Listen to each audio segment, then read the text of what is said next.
Good morning, Infinity. Welcome to the Infinity Fellowship.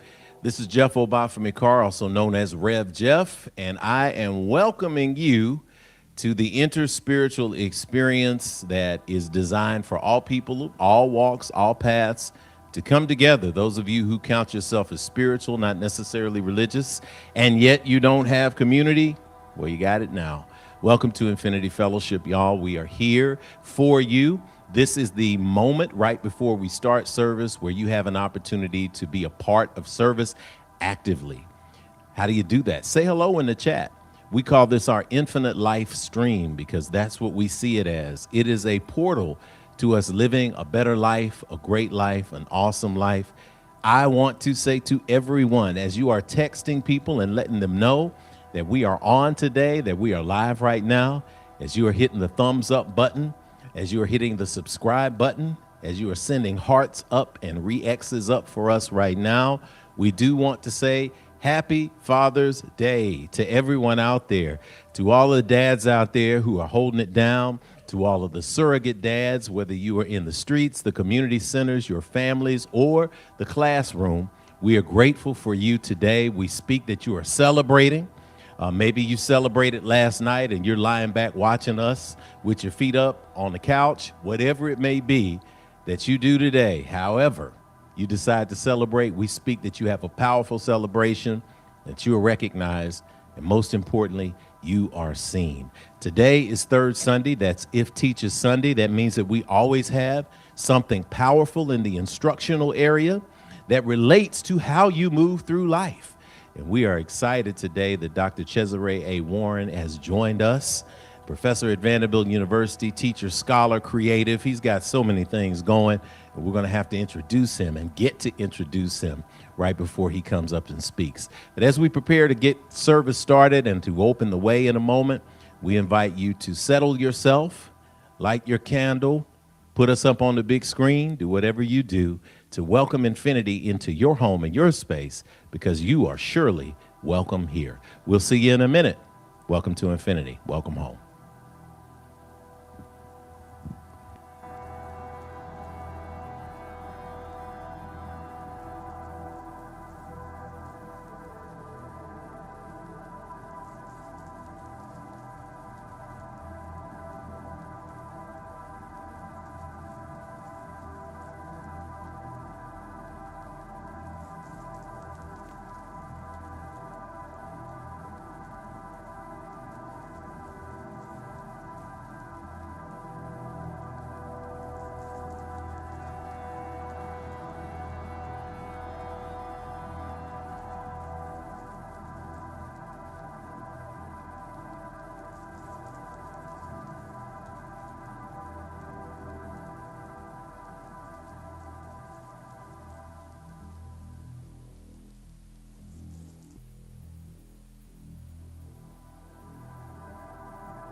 Good morning, Infinity. I invite you into the divine awareness of the breath as we start service today. Begin by inviting you into a brief moment of meditation. And that's a word that can be intimidating at times, but I like to translate meditation as simply breathing and listening.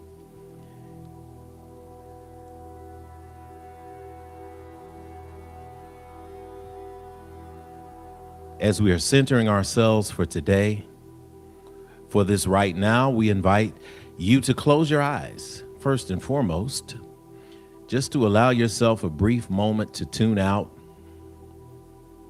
and tune in. With the closing of the eyes, we invite you to focus the energy on the breath, focus your awareness on the inhale and the exhale.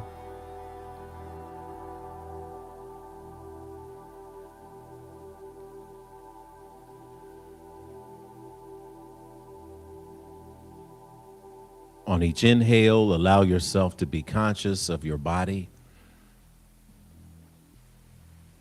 the vessel you were born into.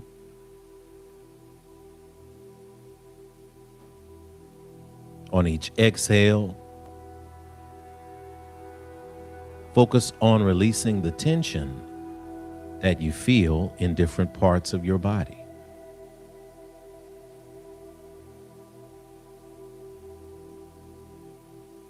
Inhaling peacefulness,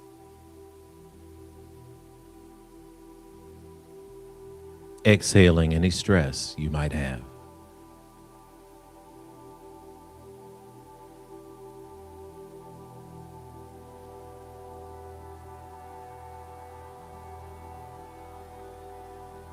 Releasing the need to control and constrain the breath,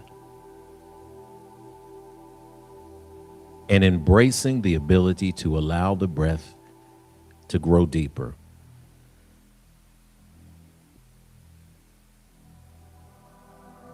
To expand itself down below your chest,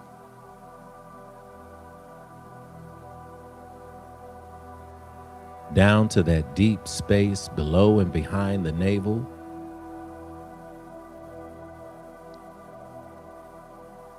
filling all the way up on the inhale.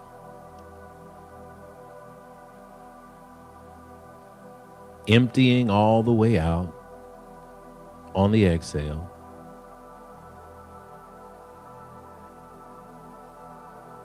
And yet sitting in stillness.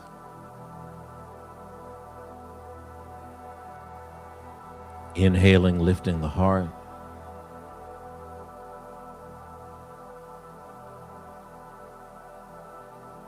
Exhaling, relaxing the shoulders.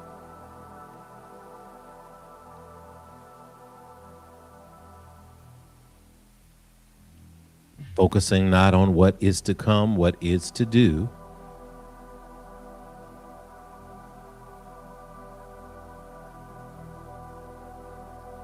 Focusing not on what was and could have been done.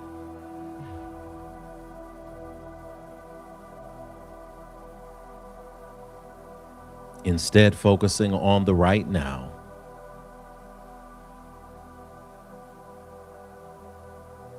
On divine presence in the present.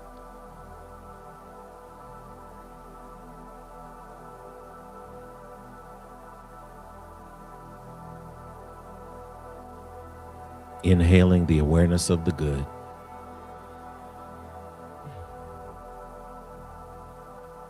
Exhaling that which no longer serves us.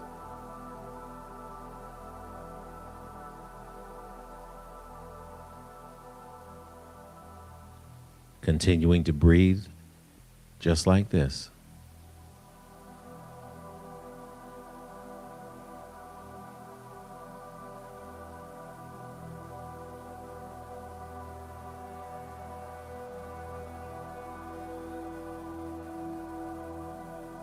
And from this space of stillness and awareness, focusing now on the divine consciousness within you.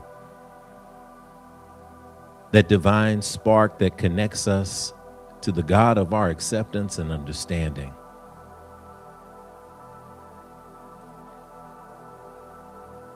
The marvelous awareness that we are made in the image and likeness of God, that we are empowered to share our gifts and to be present.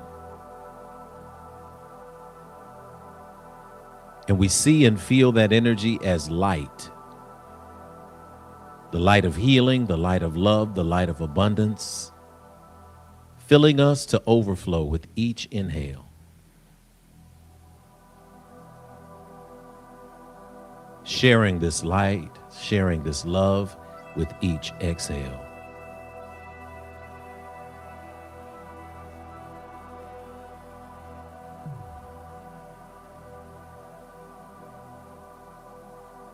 This is the place of divine awareness. This is the place of humility. This is the place of confidence.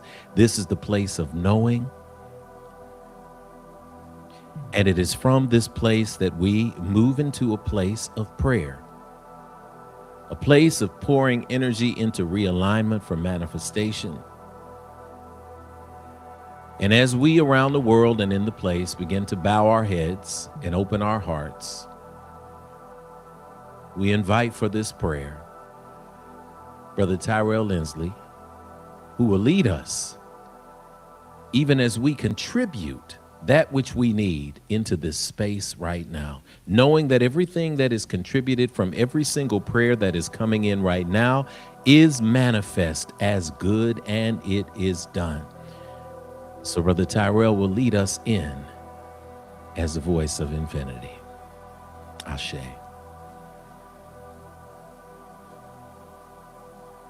Limitless, abundant creator, divine source, or my personal favorite, the biggest of homies. Thank you for this powerful vibration, this centering of ourselves, this space that you have planted within us, that we are now birthing into the right now. The name that we have called it is the Infinity Fellowship. We're so thankful to be in community together. We're so thankful for this opportunity to fellowship around the abundance around us. We're thankful for those who have paved the way before us, as the ancient Africans used to call the ones that are ahead of us, the ancestors, those who are keeping watch in the many forms that are sometimes unknown and to sometimes very known and prevalent. We're thankful for those vibrations. We're thankful for the signs and wonders that comes into our lives in the moments of doubt or despair, the reminders that continue to flow through our families and loved ones that uplift us and remind us that we are connected to your divine love. That when you are centered in our lives, we can do the impossible, that we can overcome obstacles, that we can see through the darkness. We're thankful for the light inside of us that emanates as we continue to fellowship as a family, as loved ones. We speak a special covering over any of those under the sound of my voice who may be dealing with bereavement or the chin of any answer. We speak positivity and love in those lives right now. We know that energy is never created or destroyed, it's simply transformed. And we're thankful for that transformation. We're thankful to be connected to the heaven around us. We're thankful to be able to bring the heaven that we came from into this earth. As we continue to unpack the question of this month, why are we here? We sit in the knowing that we are tapped into all of our relations. We're thankful for the indigenous populations and groups that continue to inform us, continue to remind us that we are not alone, that we are a continuation of so many things that happened before us. It is time for us to uplift and come out in numbers, to rebuild the world that we desire. to connect to the loved ones who really want the best for us. We're thankful for these times of fellowship with community.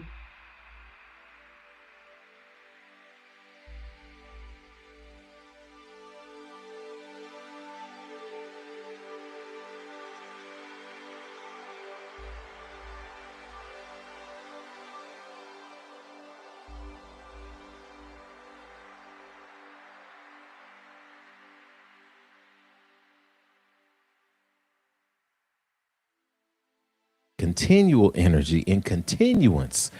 What Lindsay has said, this continual energy of love that has been in this place today. Thank you that we, as in a relay race, can pick up the baton and continue to move it forward because we are in alignment with you.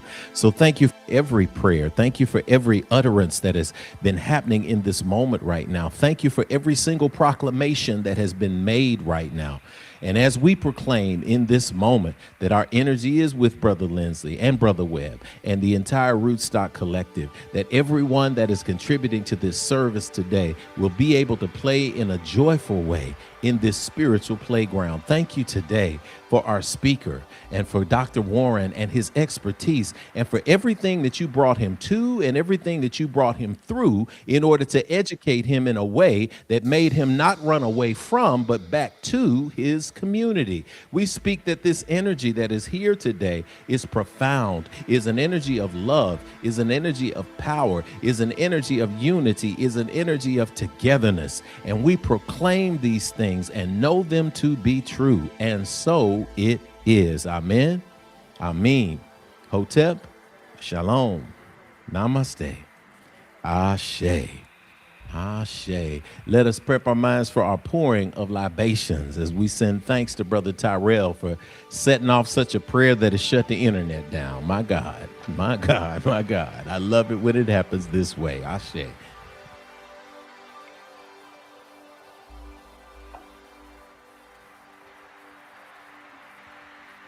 As we pour the water today, we recognize those who have come before, those whose shoulders we stand upon, recognizing that when you transition from life into life after life, it can be difficult sometimes because we don't see people, we don't shake hands. I think on a Father's Day like this, some of my greatest memories were getting up on Father's Day and my first 17 years of home ownership were in a house next to my parents. And I would get up and step over the fence. I was priding myself at either stepping over or jumping over. And I would step over the fence and go sit on the porch with my dad and shake his hands. And I still remember what those hands looked like. And ironically, when I was little, Brother Warren, I used to want those hands. And I wrote a poem once called My Father's Hands, My Daddy's Hands. And it's interesting because when you get grown and you're shaking somebody else's hands or you're playing with children, you recognize that you do have your daddy's hands. And so I got those hands. Every time I hold something, I look at it and I remember my father, Haywood H. Carr, Ashe. So in this moment, I want us to begin to remember those who came before, who were a profound influence on us. And I always say when we pour libations, let us not pour libations because people are perfect. And I always have to let that resonate. Sometimes our parents gave us some struggles. Sometimes our grandmamas and aunties and neighborhood people and teachers and professors gave us some struggles. And yet it was their job to get us here or to equip us here. I always think of some great people in my life who absolutely tried to wreck me. And the reason why I think about them is because when they tried to wreck me, it made me turn within and fight stronger to become who I am right now. If I had not had them as an obstacle or what appeared to be an obstacle, I would not have the opportunity that it produced. So when we pour libations, we want to recognize those whose shoulders we stand upon, recognizing that when we enter a room, they are always with us. All of them are with us. As we talked about last week, all my relations. When you walk in a room and you're feeling by yourself, the joke is on everybody else because they outnumbered. When you walk in with conscious awareness that all your people are in the empty space in between. Ashe. And so as we pour today, we say cool water, freshen our spirits. Ashe. Freshen and consecrate this space for spiritual work today. Ashe. Freshen our collective ancestors all together. Ashe. We give praise to Almighty Mother, Father God, Divine Source, and all creation. Ashe. Do grant to us in this memory peace and prosperity. Ashe. We pour to the four cardinal directions, the north, which asks that we be a yes today, that we bring a yes spirit into the room, that we bring a yes spirit into our relations with others and see how that transforms us. Ashe. Traveling around the medicine wheel, we go to the east. The sun is up today. I'm so glad. It's a beautiful day today. I was out walking this morning, and the recognition that today is a brand new day. We don't have to drag yesterday into it. What a gift it is to be here in the right now. Ashe. To the energy of the South, the understanding of who we are and whose we are, standing firm in a way that makes us confident with our spirituality, with our faith, with our practice, in a way that lets us radiate instead of condemning others. Ashe. To the energy of the West, that even as the sun goes down, we are gifted with the moon and the stars to always give us light. Remembering, even when it gets dark, y'all, there's always light available. Look to the light. Ashe. From those four directions, the fifth direction in the indigenous tradition, the grounding below us, may we be grounded in our rituals, may we be grounded in our studies, we may be grounded in our culture in a way that makes it so that when the storm blows us, we can bend, but it is always better to bend than it is to break. Ashe. To the sky above us, the open landscape of possibility, this is where we see our dreams. Langston Hughes say we let our mind wander as we wander. We get to create something from the no thing. So even if you feel you hadn't done anything, the open space is possibility. Do something, create something, put something in the world. It's your nature as a co-creator with God. Ashe. Those six directions, the seventh direction we recognize as Grand Central Station. It is the place where all those roads intersect. It is the place of the heart. May your heart always be in balance with the feather of Ma'at. May it always be in balance with the 1,000-petal lotus of an Anahata. May it always be in balance with the things that you love to do and are here to do on purpose and in purpose. Ashe. In this moment, we ask that you call aloud the names of those ancestors that you want to recognize. You can speak them, you can whisper them, you can think them, you can type them in the chat. We know that a lot of people like to put somebody in the chat. We want to recognize them at this time and, of course, pour some energy out for Brother Chauncey Fleming, Ashe, in Florida, who was memorialized this past week. Beautiful ceremony of recognition. We send that energy into the atmosphere and the universe for him and for the entire Fleming family. We also, of course, pour a special libation, and this is a personal one for me. Aside from the men in my family, one of the men who got me through the 80s, Brother Peebo Bryson, who is being memorialized in the morning, 9 o'clock online, Black Star Network. Tune in. I'm sure it's going to be quite a homegoing event. They better have some people step up, bro. It says, you perform in the Bronx. I don't know if you, okay, I just want to make sure. They got some superstars. You performing on, okay. I have a meeting. I will be tuned in the background to celebrate this brother because of everything that's in there. So at this moment, go ahead and call those names and we'll pour this water today. Ashe.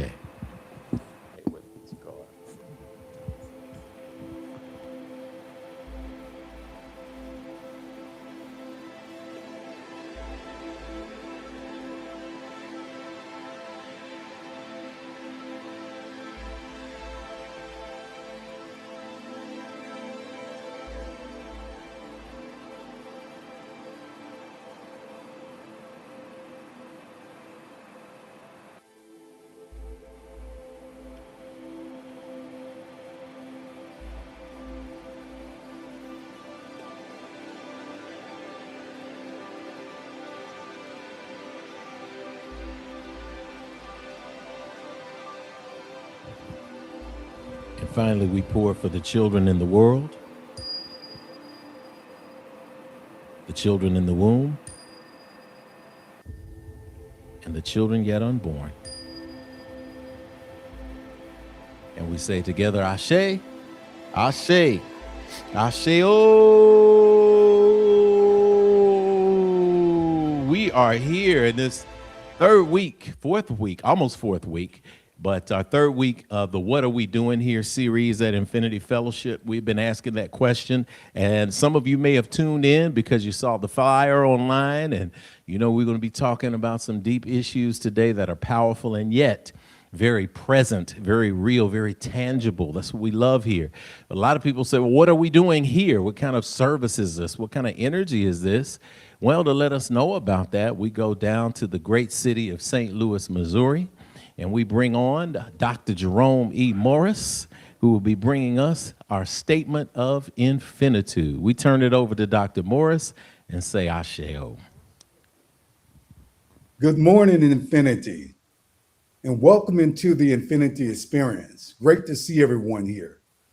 I want you to please pause for a moment here, take a deep breath, and I want you to come to understand two things.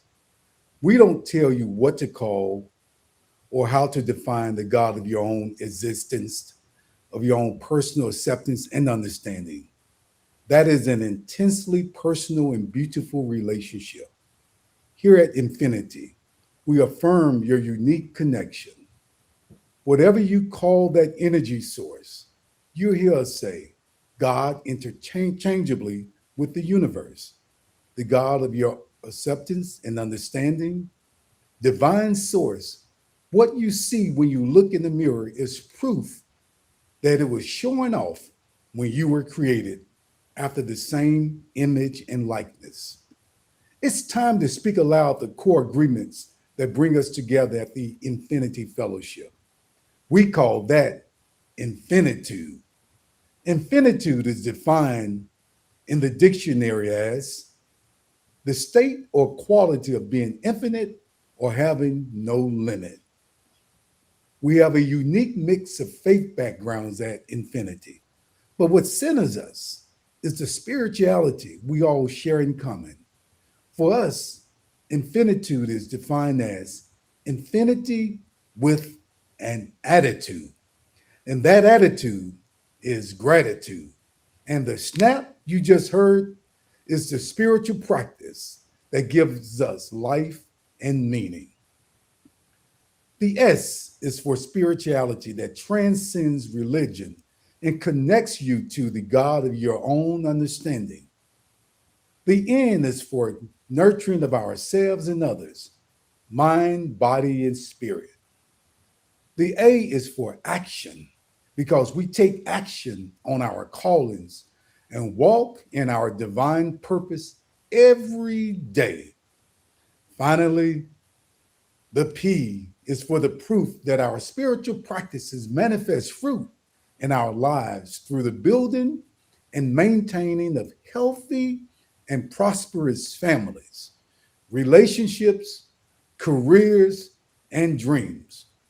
We are grateful you are all here as unique manifestations of our Creator, the loving, living spirit of our commonality, the divine source of all creation, perceived by many names, yet known by only one energy. I invite you to read along with us here on our infinite live stream as spirit moves you. Let's go. We agree that we are beings of pure, eternal spirit, birthed from the creative potential of the universe, with all the powers of the Creator inherent within us. We embrace the innate goodness of humankind and an abundant creation that provides for us through the seeds that we plant in our everyday lives. We acknowledge that who we are is housed in a temporary biological organism, and as such, it is our responsibility to take care of it because it will only last for a precious window of time. So, as we nurture ourselves spiritually, mentally, emotionally, and physically, we commit to provide like acts of nurturing for our fellow brothers and sisters of the world we live in, embracing all regardless of religious faith, skin color, ethnicity, gender, sexual orientation, or socioeconomic background. all are truly welcome at infinity. We agree and accept that various religions exist as a unique opportunity for humanity to get to know one another through meaningful conversations that seek to explore the core concepts we share in common. It is the application of ancient wisdom, scientific discovery, and spiritual practices, both physical and metaphysical, that will lead us closer together as a human family. We commit to exist now and ever as a beloved community. Let it be so, according to the many ancient terms of affirmation. Amen, Amin, Hotep, Shalom, Namaste, Ashe.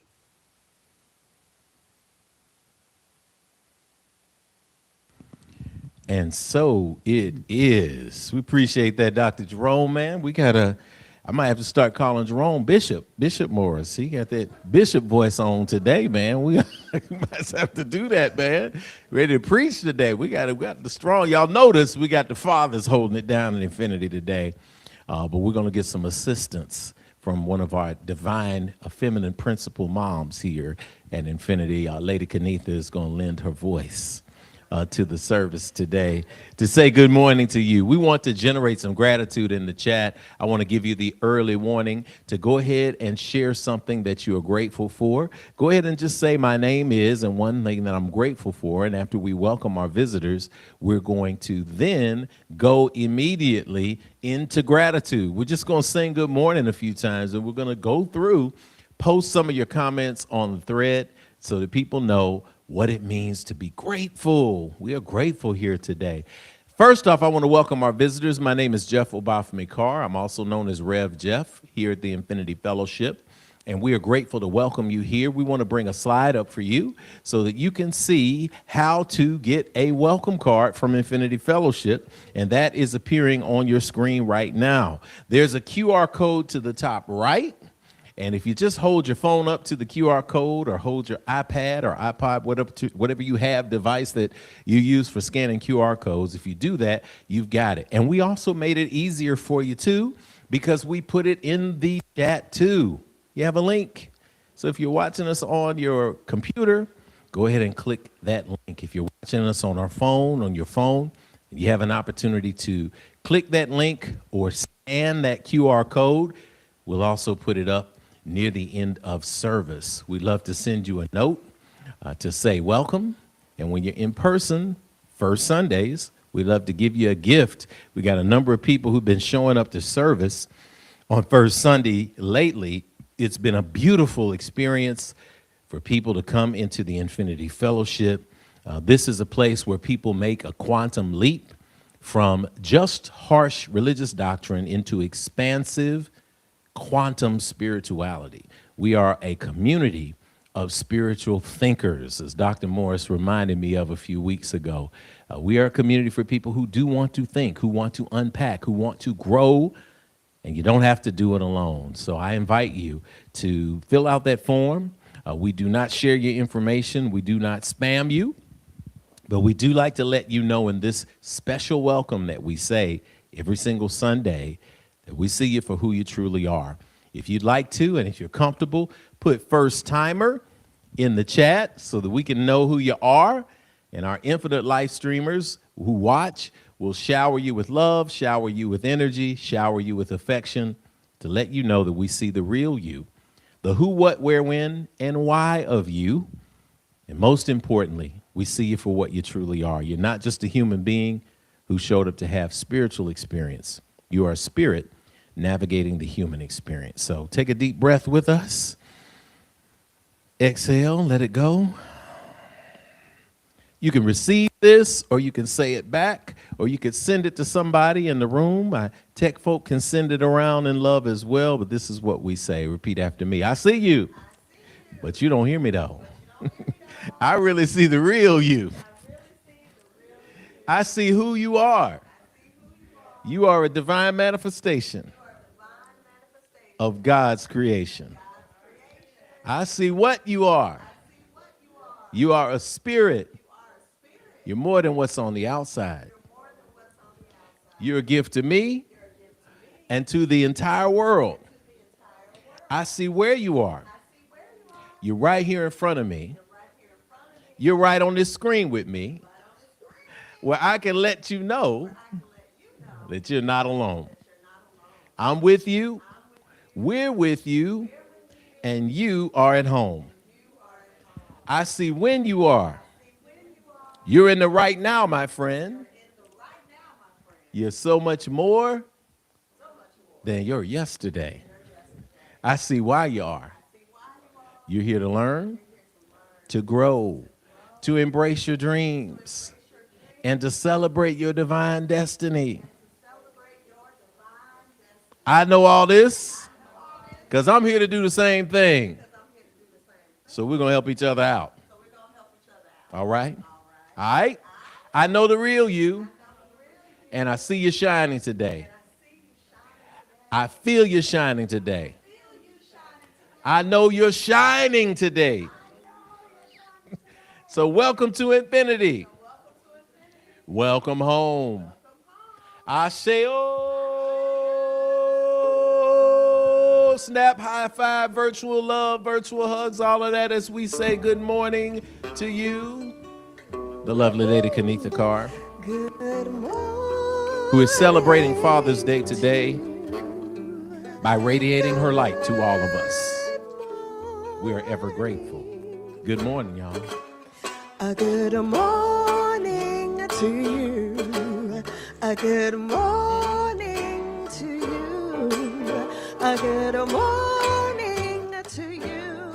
Good morning to you.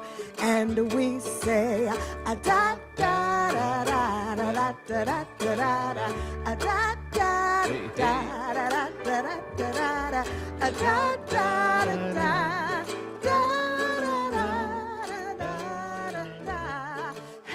Good morning to you. Good morning to you. Good morning to you. All right, everyone who is online, go ahead and type in the chat something that you're grateful for. I can already feel all the good energy. Let's shout out some of our fathers and the men in our community and everyone that keeps holding it down, that male energy, huh? So go ahead and type it, put it in the chat. I'm so glad to be here with you. Happy Father's Day to all. And we're going to have a great service this morning. Good morning. Hey. A good morning to you. Good morning to you. Good morning to you. Good morning to you. Good morning to you. Good morning to you. Good morning to you. Good morning to you. Yes, yes, yes. Good morning, good morning, good morning, good morning. Thank you, Lady Kanitha. We got so much love coming out. We got so much energy coming out of that to say good morning and thank you and welcome to infinity and all of that wonderful energy that we have in here. So we are grateful to carry this energy of good morning into the space of gratitude, into our time for giving. Into our time for giving. And you know, when we talk about giving, when we talk about how to manifest this wonderful energy of giving, how we put ourselves in a position to give, we are grateful for that. And I believe that because our tech got into a place of unsurety, we would go down to Tyrell, but I think we're going to stay here. So I think we're going to make sure that we're here because I don't want to Oh, he's here? Tyrell's coming in. Brother Tyrell, let me say hello to you first and foremost. How you doing? You good? Peace and power to you, brother. Yes. If You're looking you know, we good. stay ready. You're Thank looking you. good, man. You took us in so much on this powerful prayer that this energy was putting us together in such a powerful way that it launched us into this other plane of consciousness that we are grateful for. And from that other plane of consciousness, we were able to continue that thread. And so we want to keep stitching this thing together with these dads who are bringing this energy in. So I want to invite you, brother, to lead us into this offertory period. We know that people can give via Cash App, they can give via PayPal, they can give via Mhm, regular mail. And we have a slide to mhm. put that up for. But tell us a little bit about giving and then lead us in our offertory affirmation, brother. Thank you. Thank you for that. And I had no doubts at all that everything was in alignment. That's part of the benefit, the beauty of being in a space like the Infinity Fellowship, where we are not only affirmed and confirmed through spirit, through meditation, through these vibrations that are put into us, but we're also reminded in real time what it's like to live from a space of giving, to live from a space of gratitude, to live from what I now call an infinity space. You recognize that everything, especially glitches that comes about, is part of the message. What do you do when you have a glitch in your life?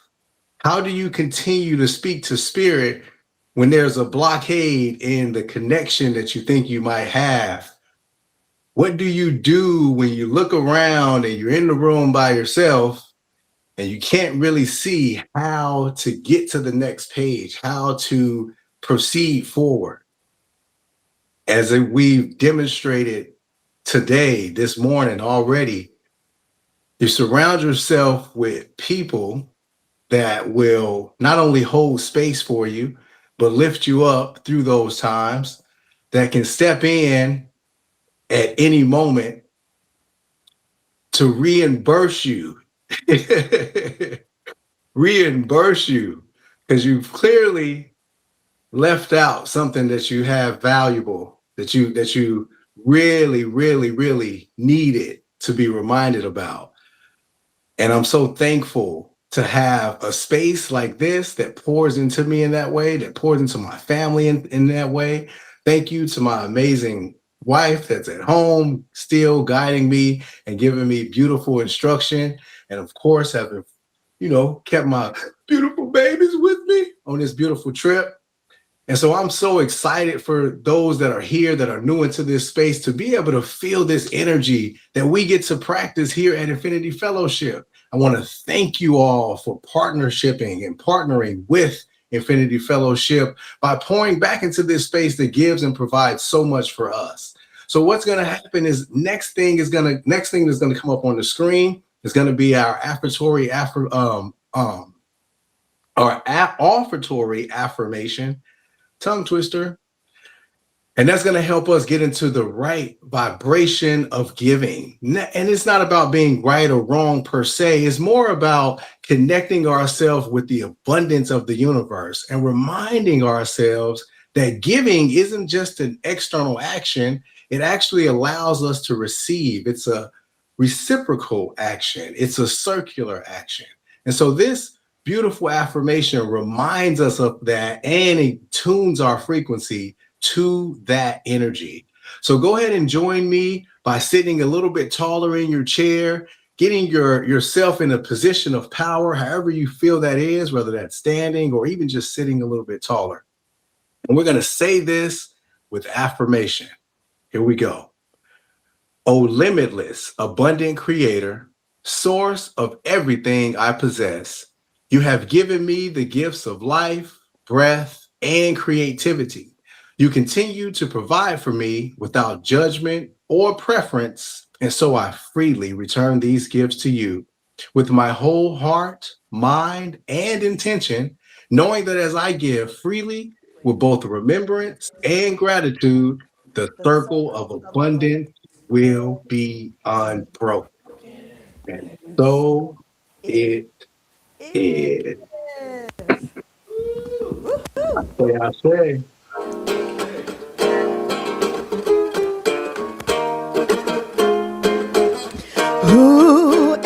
everything is good.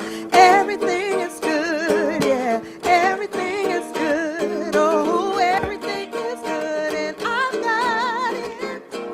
I've got it. Oh, I've got it good. Hey, yeah, hey, everything is good. Everything is good. Yes, it is. Everything is good. Oh, everything is good, and I've got it. I've got it. Oh, I've got it good. Hey, everything. Yes, it is. I said everything is good, yeah. And I've got it. I've got it. Oh, I've got it good. Come on, remind yourself. Yes, it is. Everything is good. Hey, everything is good. Oh, everything is good. And I've got it. I've got it. Oh, I've got it good. Hey, everything. Yes, it is. Yes, it is. Everything is good. And I've got it. I've got it, oh, I've got it good. Go ahead, remind yourself. Yes, it is. Yes, it is. Oh, everything is good, and I've got it. I've got it, oh, I've got it good. Oh, I've got it good. I've got it. I've got it, oh, I've got it good. Oh, yeah, I've got it good. I've got it. I've got it, oh, I've got it good. Oh, I've got it good.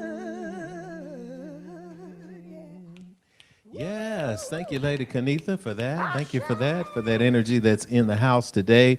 We are so grateful that you were able to join us today on Father's Day and lend your voice to this wonderful, wonderful energy. We got that divine feminine balance coming in for our brothers who are holding it down. Thank y'all for the many texts that are coming in. I want to say personally that it totally warms my heart when I get plenty of Father's Day texts, and I get the majority of them, Brother Warren, at about 9:45, or 9:30 or 8:15. It's beautiful. And to my brothers out there who've been blowing up my phone since 10:05, I'm going to remind y'all to watch the stream so y'all know what I'm doing on Sunday morning. But I appreciate you. I love you. I love you, everybody. I'm looking forward to reading all of these texts today and to sending and responding to them. Listen, I want to prepare you ahead of today's wonderful, wonderful presentation and message that is divinely inspired for standing ovations. If you have a standing ovation is something good that has happened in your world that we want to celebrate for you. It may have been a birthday, may have been getting a house, it may have been whatever you have put into the world that you have been working on, and you have centered it around changing your frequency vibration. We want to celebrate manifestations because that's the proof that your spiritual practice is providing fruit for you. We really want to celebrate that. So we're going to put up on the screen or in the chat your standing ovation form, and we'll give you the early warning to go ahead and click that link, turn in that standing ovation early, because immediately after the Q&A, we'll go through some announcements, and we will then share our standing ovations before the end of service. Ashe. That's the way that works. We want to carry our energy of gratitude today into a moment of reflection that we give every single Sunday, and we call it Today's Meditation. So today's meditation, as it comes up on your screen, comes from the legendary New Thought visionary and institution builder, an old personality on the radio, Brother Reverend Frederick Cotter. And when you see that esteemed name, most people colloquially remember him as Reverend Ike, as an institution builder. But Reverend Ike shares with us this meditation today. Quote, separate the truth of a person from what he or she appears to be. Look all the way through what appears and see him, his divine self, the presence of God within him. See him as he really is. There is only one true identity. That is the divine self. I'm going to give you that last line. This is so beautiful. Inhale and exhale. There is only one true identity.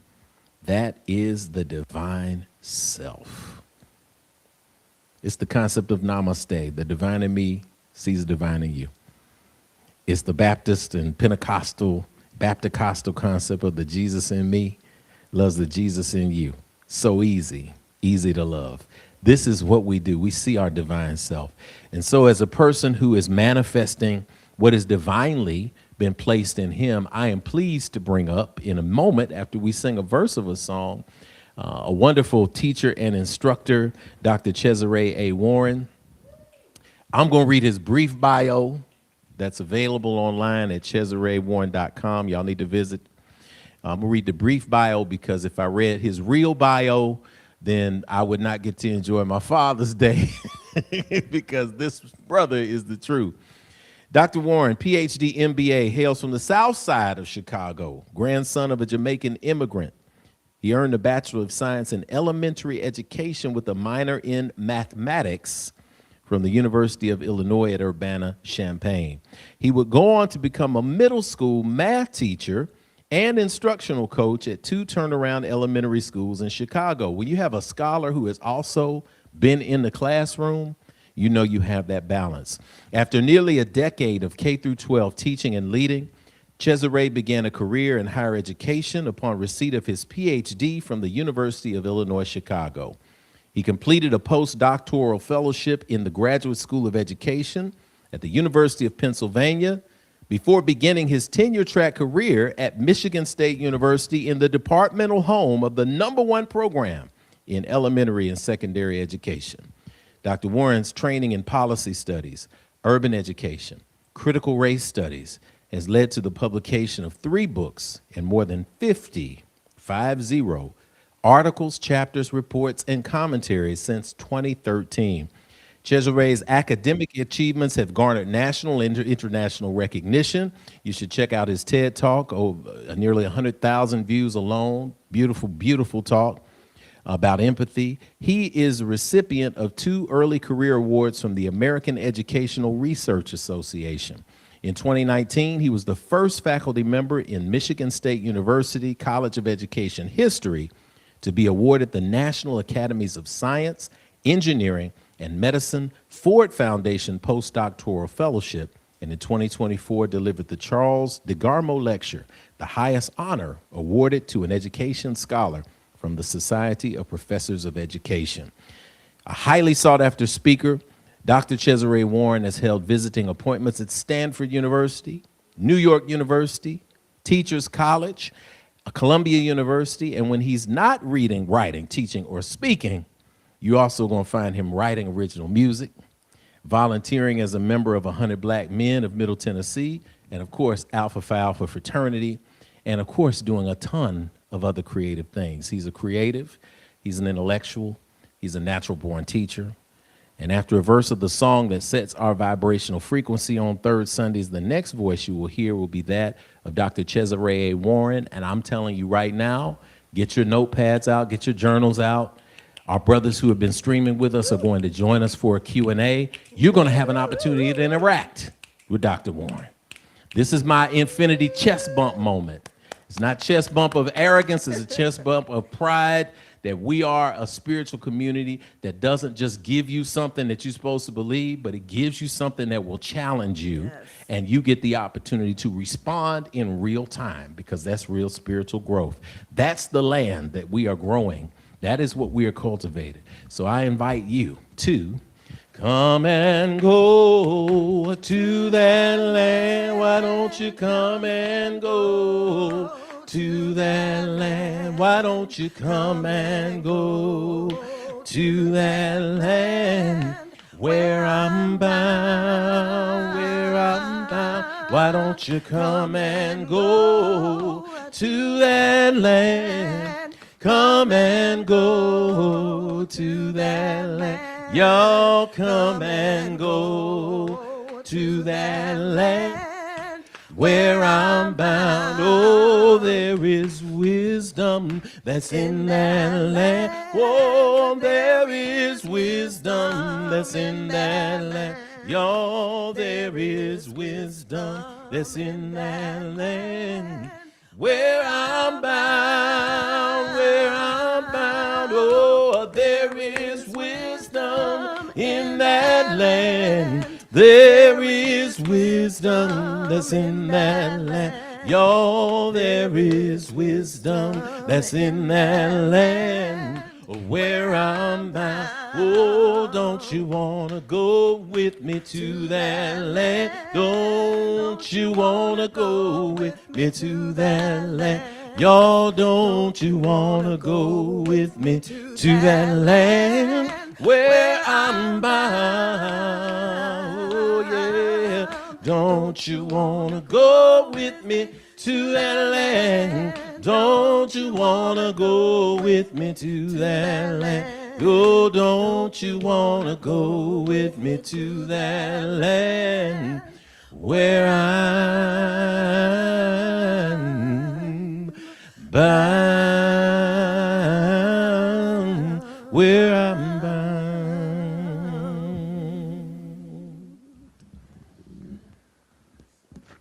Good morning. Am I being heard? We're good? Okay. Thank you so much. Thank you. Thank you so much. Thank you to all of you. Thank you to all of you who are tuning in and to the people in the room. I just appreciate the invitation and the opportunity to share space. And happy Father's Day. Happy Father's Day to my dad, Lumsden Cox, and my brother, Brandon Morgan, and all the men in my life, my mentors, and uncles, and all the daddies and grandpas and pawpaws. Thank you for what you do for our communities. I will not prolong my space here, but just giving gratitude for the opportunity to share what's on my heart and to give for the first time really publicly some of the ideas that are percolating as I'm working on my next book. And so we'll start the titles there, Empathy in Black, Race and the Spectacle of Human Suffering. And I'll just say a little bit about me, just to orient those of you who are unfamiliar. I'm a very proud Chicagoan. I'm in Nashville, but I'm not of Nashville. But I've been here for 5 years as a faculty member at Vanderbilt University. But at my heart, at the core of who I am, I'm a teacher. That's always what I wanted to do. And from as early as I can remember, wanting to grow up and work with black kids and do the work that I thought really mattered for shaping a generation. And that work has led me from the K-12 classroom into higher education. But one of the questions that I began to ask myself as I stumbled into a PhD program in Chicago while working full time was how empathy could become a tool or a mechanism to improve the ways that we are working with, communicating with, loving and building connection with young people, and black youth in particular. And so what I'm working on in the substance of this book is more than 15 years of my thinking and ruminating and contemplating and fighting and wrestling with ideas that, frankly, are still continuing to elude me in some ways, but also open up new portals of revelation the more I dig in. And so I hope some of what I share is generative to your own thinking and what it is that you aim to do in terms of building beloved community with black folks everywhere. So we'll start here. In true academic fashion, I prepare my notes, but I will do my best to also be as engaged with you. So in Toni Morrison's 1992, Playing in the Dark, Whiteness and the Literary Imagination, she writes, "Black slavery enriched the country's creative possibilities. For in that construction of blackness and enslavement, could be found not only the not free, but also with dramatic polarity created by skin color, the projection of the not me. The result was a playground for the imagination. Morrison focuses her inquiry on the mind of authors who comprise America's literary canon. So you think Hemingway, Edgar Allan Poe, Mark Twain, and so on. She insists that virtually all of the writers of popular American fiction are white, and as such, she queries, when does racial unconsciousness or awareness of race enrich interpretive language, and when does it impoverish it?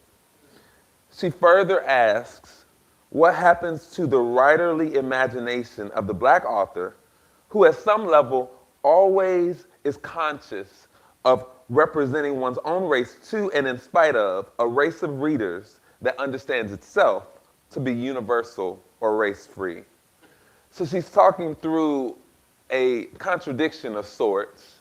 For on the one hand, the writers who are celebrated and whose work is required in classrooms all across the country, the ways that they are representing the black body and the black imagination or the black self in contrast to what they know themselves to be, and then what that means for developing the popular imagination. Key to her analysis is discerning then the shape of one's imagination, and in particular, the imagination of white men who write the literature that America has adopted and therefore reproduces, requires, and circulates in ad nauseum, while at the same time banning books. Such literature has become key to shaping the public imaginary of race or racelessness, which then informs how one sees and perceives we who are dark. I start here as a point of departure, which is to say that our dominant imagination of the black informs beliefs about individuals who are marked then by their blackness.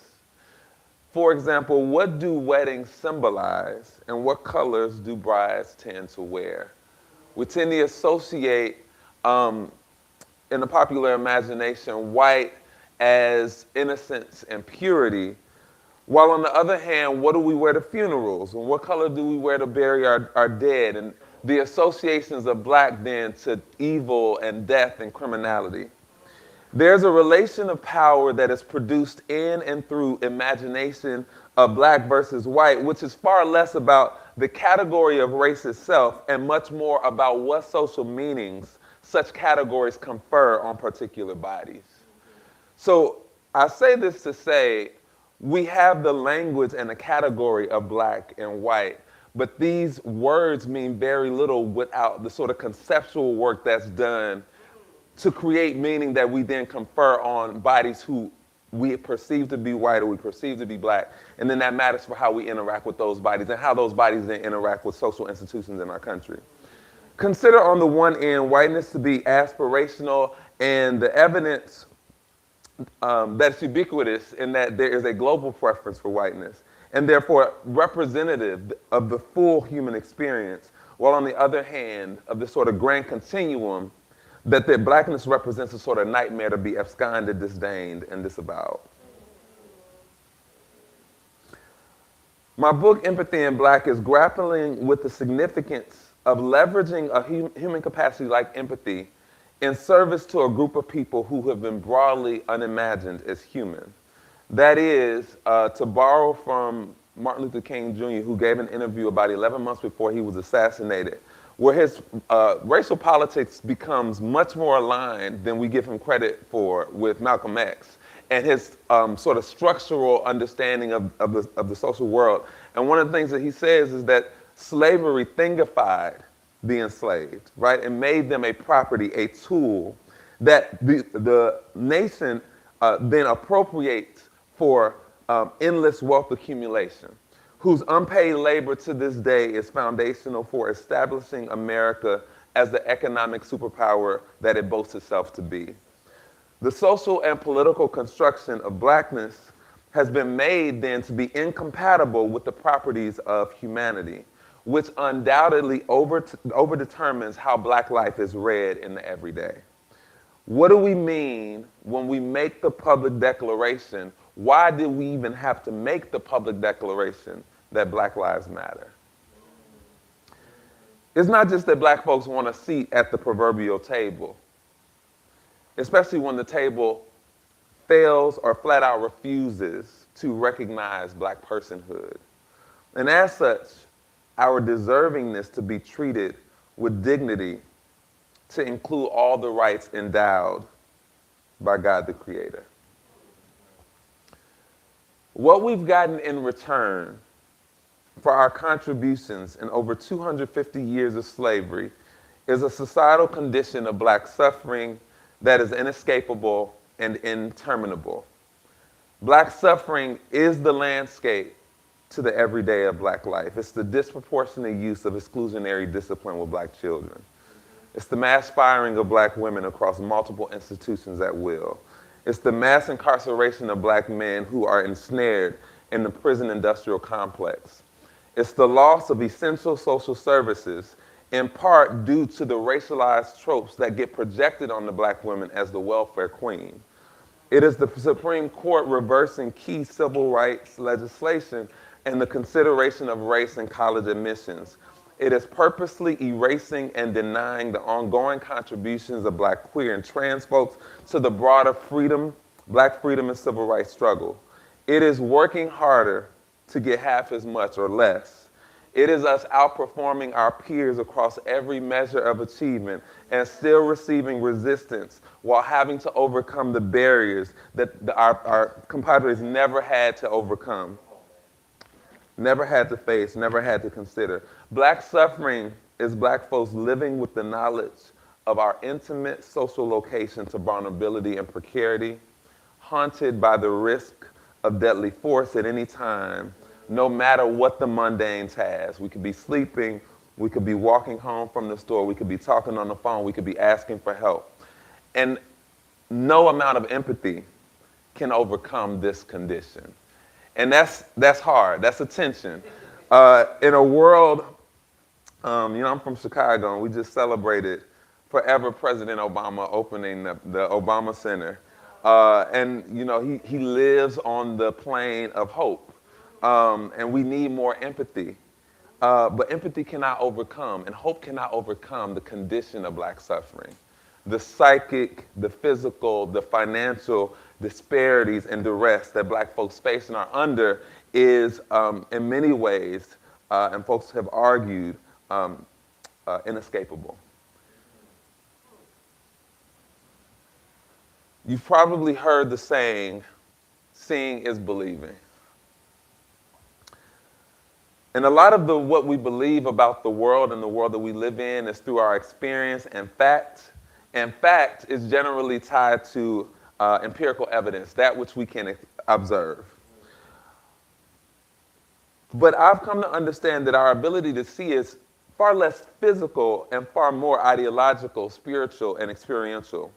Hence, what we believe shapes so much of what we see in terms of our gaze. We get to choose where we set our gaze, which sort of signals not just the what we see, but the how we see, and that the how we see is as important, if not more important, to the what we see, particularly as it relates to then what we do.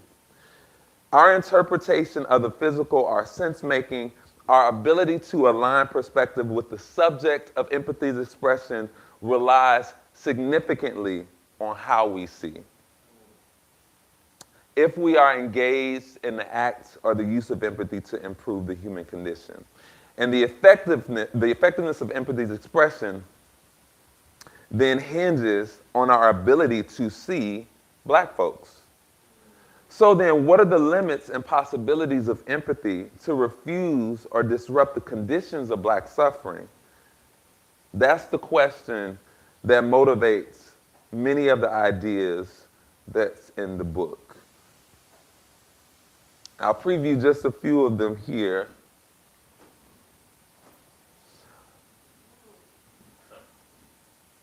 Oh, I didn't get to this slide, but that was supposed to be the last slide. Here we go. So empathy is thought to be activated by observation of someone in pain, which then starts the process of empathy's expression from observation to interpretation to translation. I see someone under duress. I'm making sense of them and the pain that they may be experiencing. I make a decision, I respond. This is sort of the cycle, really basically. Its expression includes the physical, so what we do with our bodies, do we smile, the tone of our voice, do we move closer to them, do we stay at a distance? This implicates what I write about in the book as one's dispositions or trends in observable behavior. In other words, the things that you do when no one else is looking that is sort of innate to who you are. Empathy's expression then further hinges on perspective taking, the act and process one engages to know, to adopt the psychological point of view of others in distress, to process what's been observed, and then to act and respond to remedy the target's distress. And then the cycle of empathy's expression terminates with the respondent's response. That is, what they actually do to alleviate the instance of pain that prompted them to exercise use of empathy in the first place. Now, I'm just going to give a little bit of a trigger warning for what may be a graphic image. And this is kind of where I'm sitting and trying to make sense of empathy as a human capacity, in particular, what it means to then leverage empathy with people who have been broadly unimagined in the sort of public zeitgeist as not human. Because for the black subject, pain is a symptom of the chronic condition that is black suffering. Seeing images like this one is painful. No one here, no one online was in this picture, but this history is a pain that follows us and sort of stays with us across time. There are no shortage of instances where one can observe a black person somewhere in pain. In today's world, we can open up our camera phone and see a black person being lynched. And it's become so normalized in our culture. In fact, so many black folks have adapted to the circumstance of prolonged distress. We adjust, we internalize, we accept, and we appropriate our own suffering as a badge of legitimacy or as sometimes just a note that we are here, that we are existing. So then responding to a moment of pain can be argued in many ways to be sort of insufficient because that response is a Band-Aid that fails to account for the broader social context of anti-black racial assault that is experienced day in and day out by black folks. So part of this is we can see and notice black people in pain all around us, and it has become such a sort of normalized, everyday part of our lives that we don't think about what it even means to be free of that type of stress and distress. And in some ways, we become addicted to our suffering, that we're not quite living or accomplishing if it was not painful. And so this is raising a number of questions again around what empathy means. And I'll probably share more in the Q&A. Just much of my work has been thinking about what it means for teachers who are been identified as effective teachers of black boys, what it means for them to leverage empathy as a tool to communicate and respond across racial and cultural difference. And there's something then in their seeing and in one's sight that shapes more than the one-on-one social interaction, but really shapes how they see black life and how they move in black communities and black space, and then curate the sort of space where black children and black boys feel seen and feel heard, such that they're not constantly having to respond to a young person in pain. The broader discourse uses the language of anti-blackness as shorthand for naming the predominant notion of disdain that is made known and experienced through policy, practice, and treatments of black people in everyday life. Christina Sharp describes anti-blackness as total climate, always around us, always weathering how we know, act, perceive, and therefore engage with black life. This being the case, that black life or black suffering is interminable, and that instances of black pain then are ubiquitous, and therefore inescapable. Empathy in black queries the source of one's everyday observation of black life in education and beyond. That is the what and how of one sight relative to the black and blackness. The book aims to discern, in response to the condition of black suffering, what it means to cultivate a night vision, the ability to see in the dark, to get at the interior of black life, that is, the quiet moments that make us who we are as a people, that is context-specific, local, and attentive to the everyday, but is not primarily determined by the pain that we're experiencing. It's about understanding black life primarily or overwhelmingly in and through the mundane or the quotidian rather than the spectacular instances of black death, disparity, and degradation. Do we know black people and black experience more for hashtags or more for the ways that we've created and we've innovated and we've persisted? And I'll just make a sort of parenthetical note here as I wrap up. A book that really helped my thinking, I'll say a little bit just about the arc of my career that kind of puts this in context. I was a middle school math teacher in Chicago who obviously was very engaged and interested in how it was that I could cater to not just the intellectual development and well-being of the black children that I taught, but recognizing that their intellectual development is tied to their whole person development. And so I had to attend to who they were as people. No methods course could prepare me for managing the everyday interactions of a young person who is fighting for their life to get to and from school. But then to be a black man and to see a white women who I thought were very well-meaning, but who had a really difficult time building relationships. This notion of empathy started to make itself known to me in graduate school, and then I started to pursue a career in studying empathy. But at that time, I had an understanding of race, and I was developing an understanding of race, but there's something in the particular or specific experiences of blackness and black life that race can't explain on its own. And part of what anti-blackness does is it starts to name the particularity of black experience in relationship to racialized assault that gives us a perspective that is different and valuable than more generalized experiences or explanations of race in the public imagination. And so part of that journey has included engaging with so many scholars outside of education, like a Saidiya Hartman, who wrote an incredible book called Scenes of Subjection. And part of what she raises in that book is that empathy is precarious. It's a slippery concept because we take more pleasure in black pain than we do the ability to see and then resolve or intervene on that pain. And part of how she makes this case is arguing the difference between spectatorship and witnessing. And part of what we could talk more about that, but that distinction hits right at the heart of observation, and we know then that empathy, the space of empathy's expression starts and begins with an observation. So the question for empathy in black is, what are we seeing and how are we seeing it relative to black life, and not just in the moment, but in the sort of grand scheme of black life in the everyday. So a discipline of witnessing that compels all of us to share responsibility for disrupting the condition of black suffering. Empathy in black is inviting us to consider what it means to move from the space of spectatorship in the direction of becoming witness to black life in the everyday.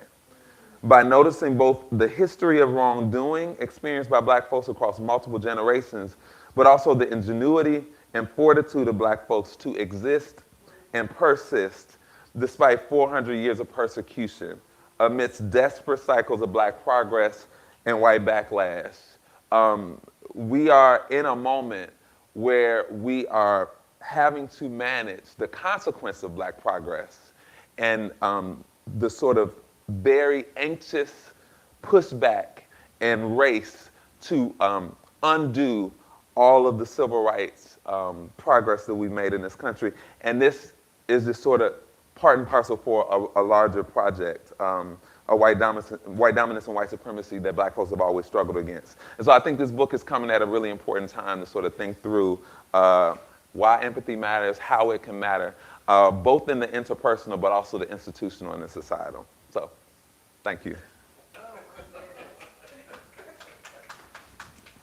Y'all give up some snaps at home for Dr. Chezare A. Warren. He's going to come over and join me over at the table as we prepare to have a bit more conversation on this, man. Just sit down, grab a Don't ask me breath, man, and too many just. hard questions. Yep, man. Look, man, you presented us with some things that we need a lot to chew on, brother, and reasonably so. I mean, beautifully so. Thank you for the scholarship, but also for the heart, because it's obvious that this is just not something that you pursued. Your academic career is not something that you pursued because you're checking the boxes off the education industrial complex. You know, you just go back, get your plus 30, get your master's, get your PhD, get your postdoc, go in. No, you're not doing that.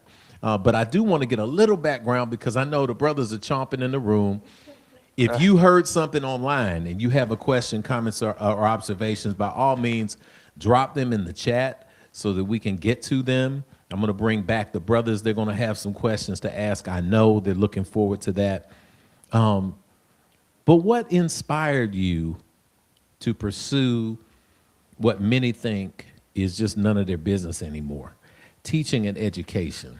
Like that most people are aspiring to different things these days. We're thinking about being prompt engineers or getting deeper in technology or finding ways that are quite lucrative. But when was the moment that you knew that education was something that was for you to pursue? It might sound crazy. I think I was probably 5 or 6. I have a memory of being next door at our neighbor babysitted us, Marge, and helping the smaller babies get together in the corner, trying to be her helper. Oh, yeah. And I think I just have always been in love with the idea of, I don't know where the inspiration, I can only, cite God and the divine for the inspiration to think about touching lives and changing lives through education, literally from that moment, being able to have influence in that way. I remember in 5th grade creating worksheets and having my classmates fill out the worksheets. I just always been in love with the concept of knowledge exchange. But yeah, there's this connection between knowledge and influence that I think I've always sort of wrestled with. I can say now, I've never liked school, but I've always loved learning. So I've gone to school a lot and sort of forced myself through the rigors of school in pursuit of learning. And so I think that is probably at my core what has driven me, and it sort of manifests itself, the low-hanging fruit is being a teacher. Okay. Yeah. Well, then let's do this then. That's great context, but specifically what drew you to what is fast becoming one of your many areas of expertise, but what specifically drew you to dealing with the concept of empathy? And especially, I love in your TED Talk, you unpack false empathy. So give me a brief kind of, what took you to say, look, this is a lane here, not specifically psychology, not just sociology per se, but this concept of what is empathy? Where did that come from? Your observations as a teacher, what sparked you to start developing this more? Yeah, so I started graduate school now with the plan for ever wanting to become an academic. I plan to spend my full career in K-12 education. Took a class, was going to quit the master's program. I was going to become a principal and just sort of live my life. He planted a seed. He said, I think you could get a PhD. And I believed him. So I stepped out and I did that. In my very first class, I read a paper, The Political Made Personal, where the author talks about white folks who identify themselves as anti-racist wanting to sort of integrate themselves into the justice projects of black folks and other folks, sure, but who were finding resistance from those communities. And she explained the anti-racist sort of discombobulation with being disconnected or refused acceptance or integration into those projects as false empathy. And it got me really thinking about, for the white women who I have taught alongside, the difficulty that they had building relationships with black boys, could empathy explain it? And I think anybody who's going to get a PhD, the first thing you do or should do is just sit down and read a lot. And as you're reading, you know, like the ideas sort of start to map on and connect to your everyday life. And I think the benefit for me is that I never stopped being a K-12 practitioner in graduate school. I worked full time while going to school at night. So everything that I was thinking about in class, I had to immediately start to translate it in practice. And empathy was, in my very first semester of graduate school, became a question that I started to ask. And then you go to the literature and you find, well, not much has been written about empathy, certainly not with black boys, not as a tool for knowing. So here's a niche, here's an area where I can dig in and start to really unpack. And it sort of just flows from there. Oh, that's good. That's good. Oh, listen, I want to populate the room with our fellas Father's Day, because I know they're going to have some things to say.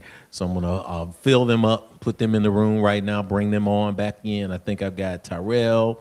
I'm pretty sure I've got Jerome. We'll just pull everybody up on the screen and let everybody that has a comment to share that. I'm going to turn to y'all, but before I do, I want to ask a question, because as a global community, that's where we see ourselves.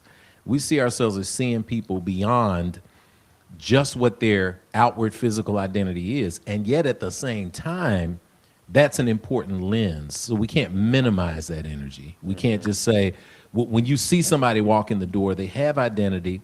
When we talk about, even when we filter this through the concept of false identity and wrong identity, where yoga teachers and yoga enthusiasts and scholars will unpack that, you know, I have an identity, even me, as a black man, an identity as a father, and identify as a husband, but there's some layer deeper that I need to get to. This concept of night vision, when we see it that way, it's beautiful, man. This thing is going, I'm looking forward to this, man. When you're unpacking this on Oprah and The View and all of that, I'm speaking all of that over your life. But this concept is beautiful. When we answer the question, we have a community here that is open. We got so many different types of people that come to Infinity. When my friends who are classified by the lens that we're taught to have as white in America come to me, oftentimes they're like, I really do want to do something. I really do want to be an ally. How can they walk that bridge? How can they navigate?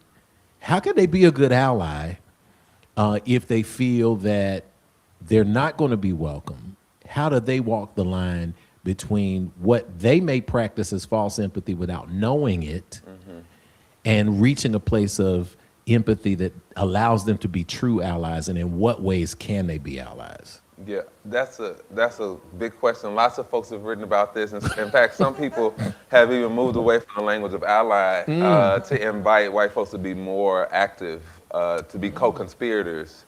I'm thinking about Bettina Love and some other folks.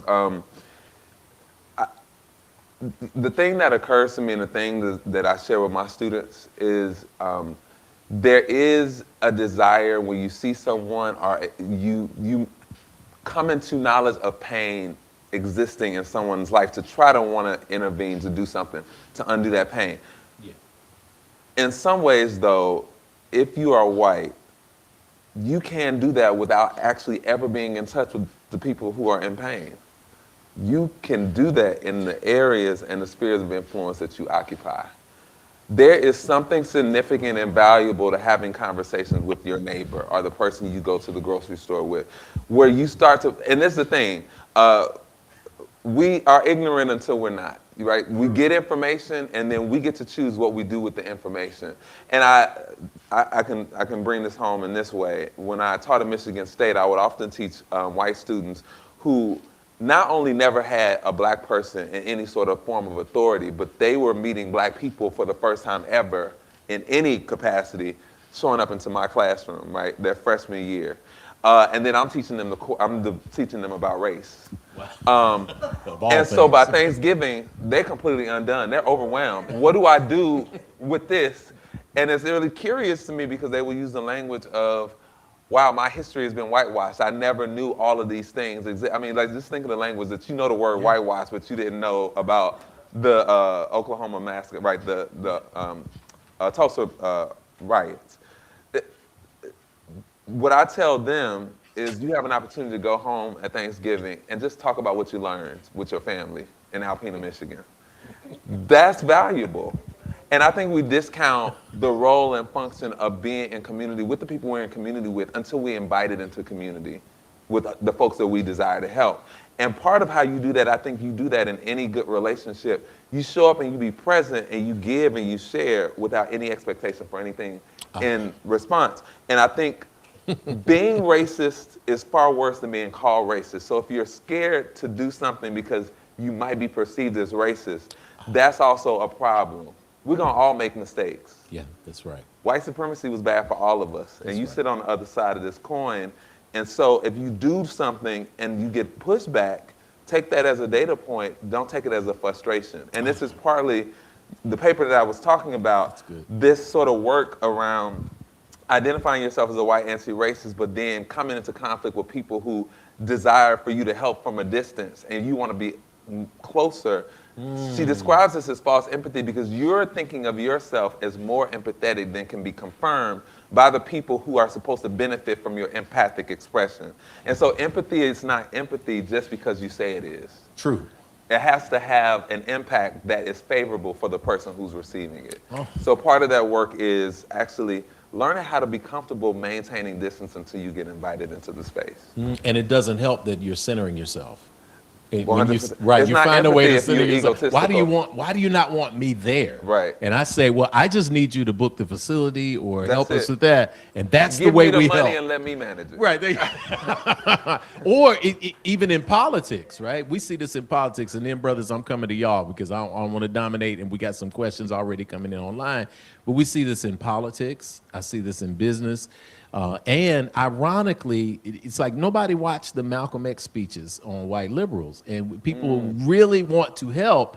But instead of saying, here's a good, strong black candidate that we can push that is going to be open, we say, no, I've seen this happen in Tennessee a lot, in Nashville in particular. They say, no, we've got a really attractive young white candidate who is empathetic.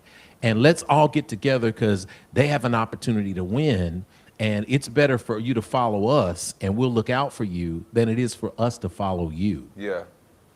And then you see it in fundraising and other places. They would say we would rather fund a white candidate who we feel is going to best represent black people and other people and everybody else than the actual people that we're talking about. We spend enough time in the community to learn the language so that we can go out and show you how empathetic we are. But the reality is that crossroads gives you an opportunity to empower, to pour into, to support black leadership. But that's where they pull up short. And that's difficult, but you got to say it anyway. It is difficult. Part of studying empathy now, folks generally sort of think of empathy really as sympathy. They sort of use it sort of interchangeably.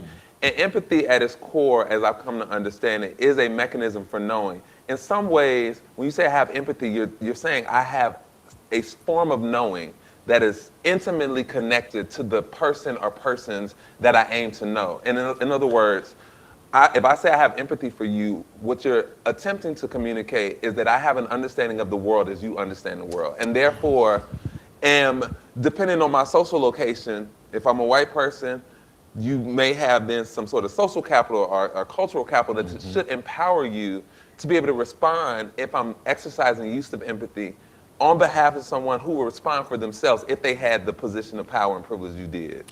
So false empathy is a kind of false knowing. It's a audacity to be able to say you know, but you can't confirm that you know in part because you've not even been given opportunity to be close. And I think that closeness comes in physical or the interpersonal, but it comes in study.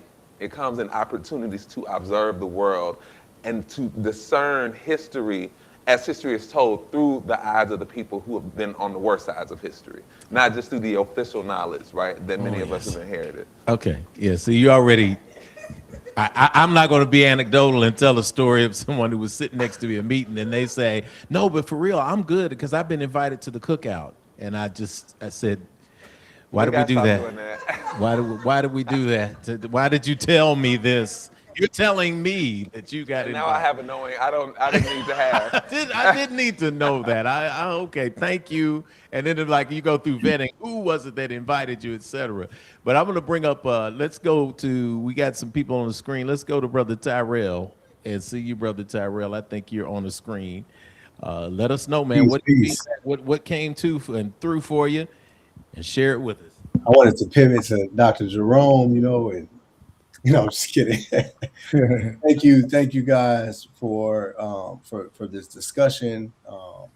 I think I'm always in a space, or at least on this spiritual journey. I'm in a current season of looking inside out first. I think I've gotten really good at identifying things that are being done, quote unquote, wrong externally, but not as good turning that lens inward. And so in that vein, I wanted to know, as a father, doing the best to inform my children, my daughters, and engage them in a way where I can be more empathetic to the surroundings and the world that they're coming up in, because there's some similarities, but there is some differences as far as their connectedness to the internet and different things, and these varieties that can be bombarded around them with their anti-blackness and different things of that. What are some suggestions you may have for, how can we better equip, our children from the home front with either being more empathetic with them as parents, or just getting them more prepared to recognize people that are being and acknowledging their empathy in those kind of ways. I hope that makes sense. Yeah. There are a couple things that occur to me. Words really have a lot of power. What they say, sticks and stones break bones, but words will never. I mean, that could not be farther from the truth, right? What we say and how often we rehearse it matters to what we believe in the person that we become. So, I put that slide, is seeing really believing, in part because we can see something, but all 5 people can see the same thing and imagine the significance of what that thing means for my life. And so I think part of what I would say is teaching them to value who they are as they are, and rehearsing. I don't want to understate the value and significance of rehearsing what you believe about yourself and the words that you allow yourself to speak to yourself. And I think as caregivers, you have an opportunity to create an environment where they are regularly reminded about who they are and whose they are and why, how they show up in the world innately, without any pretense, without any production, use of their hands, things that they do. Just for being who they are, that's enough, and here's why. Because they're gonna have lots of opportunities outside the home to interact with spaces and messages that will counter. So if they don't have words to rely on and language to understand themselves, it's very easy to become the thing that the world tells you that you are. And I think that that's really important, that we give our kids words to say about themselves, so that other people outside of our homes who don't love them cannot do that. I think the other piece is, I don't have children, but if I'm just thinking, so I can't speak to just the complexities of wanting to protect your child and love them and keep them from hurt and harm, while also allowing them to become people, right? Because we don't own them, and they have to develop a way of orienting themselves in the world that belongs to them. And so a lot of that comes through how willing we are to take our hands off and allow them to pursue pleasure and passion in ways that make sense to them, and being a sort of comforting space for them to be able to connect to evaluate the outcomes and opportunities as they go through the space of their exploration. That becomes not only learning for you, because you are learning patterns and helping them to see the sort of patterns that they have, and inviting them into the space for discerning what works and what is not working and why and what harm means to them and how we cannot harm other people. And empathy is sort of implicated in that, but we don't necessarily have to use the language of being more empathetic to do that. The human connection or the human, our ability to build connection with people is one interaction at a time. We're going to build a relationship. That relationship is either going to be positive or it's going to be negative, but the relationship is going to happen. The goal is to, I like the, one of the affirmations that our life is really about the seeds that we sow every day. And as you sow those seeds, and this is a conversation that God had with me years ago driving in my car. My goal every day is to sow as much good seed as possible, because that good seed is gonna harvest. That's good. And so part of me doing that, part of my work in doing that, and interacting with individuals, and I think that this is what we model for our children, because they become more of what they see in our behavior than they do what we say. We treat people well, which means that we also have to practice pausing and taking a beat and stepping back and apologizing. You know, that sort of, someone says, I have an experience of you, they could be dead wrong, but your responsibility is not to say, you dead wrong, that's not what I meant. This is just my perspective. You pause and you say, I'm really sorry you had that experience of me. What can I do better? Or tell me more about the ways that I potentially harmed you. And sincerely lean in and listen, and then reroute and make a different choice. These are all things that we have the capacity to do that capitalism limits us from doing, because we have to move so fast to get so much done. That racism and patriarchy limits us from doing, because we know, how do we get our kids to be successful? They shouldn't have locks. They got to talk in a particular way. And we are limiting their capacity to become the full human beings who we say we want them to become, while also wrestling with the tension of them having to exist in a world that is ableist and patriarchal. So it's a delicate intention, but I'll close by saying, there's something in Miseducation of the Negro, and I was so frustrated that I hadn't read that book until I was well into a doctoral program. Oh, wow. But the central premise of taking young people to the water and then allowing them to show up and figure out how to navigate, show them the world as the world presently exists, but letting them figure out how to navigate that world. It's scary, but that's our work. Oh, man. All right. Man, excellent, Brother Tyrell, man. Appreciate that. I want to turn it over to Dr. Jerome Morris, who is familiar with this work as well. Dr. Morris, what's on your mind, man? What's hitting you today? All right. Thank you very much, Dr. Warren. Really enjoy hearing you talk. Love hearing you talk about your work, and I've read your work. Really, you're doing an awesome job. I really appreciate the fact of how you talked about this focus on whole Black lives. And I know Rev Jeff asked you a question about how do you come into this? And you gave some background, and that was very important epistemologically. You know, that's the word we use when we think about how people start theorizing and coming into thinking about the work that they do. And that was a question I was going to ask, really about your background. What led you to this? How did your experiences as a young Black boy, growing up, young Black male on South Side Chicago, shape your thinking? So that was really good hearing you talk about that a little bit more.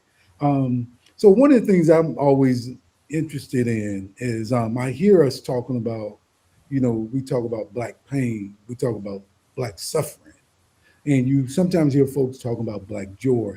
But I'm really interested in kind of like when you think about the song How I Got Over by Mahalia Jackson, you know, and wondering, how do we get over? How do we alleviate suffering? How do we alleviate pain? And so I would like for you, this is going to tap into some of your scholarship here. Can you say something about the role of Black educators and the role of Black educational spaces in terms of shaping the empathy for Black people, Black children, and helping us to overcome? Can you say something about that, please? Yeah, I appreciate that. The book is, I've studied a range of teachers, but the book is actually focusing on 3 Black teachers. Okay. And their work with Black boys in particular. And now after, 15, 16 years of study and across Black education, part of what I've come to learn as an axiom for myself is that most of what we need to know about educating Black kids in 2026, Black educators taught us pre-Brown in a lot of ways. Yeah. And I want to back up just a second to add a little bit of texture to the sort of conversation about whole Black lives, because I started my career studying white women teachers with Black boys. And part of that was, we know that the teacher workforce is overwhelmingly white women teachers. And so our Black boys and Black children are going to interact with many more white teachers than they are Black teachers. And we know also that Black educators have a significant impact on the academic performance and well-being, not just of Black kids, but all kids. The literature is really clear about the sort of value add of Black educators. But at some point, I also realized that I couldn't keep talking about white people and whiteness and white supremacy and race. And as scholars started to introduce the language of anti-Blackness, and the description of schools became really loud around schools as sites of Black pain and suffering, that discourse sits with a lot of tension in my body, because I recognize in an applied field like education that there's no way that we can spend our careers talking about all the ways that schools are painful without offering educators and families and communities a way of thinking about, well, how is it that Black folks have continued to exist in such spaces, but what we do to disrupt or be interruptive to the persistence of such spaces, despite knowing with compelling detail just how painful it can be to attend school.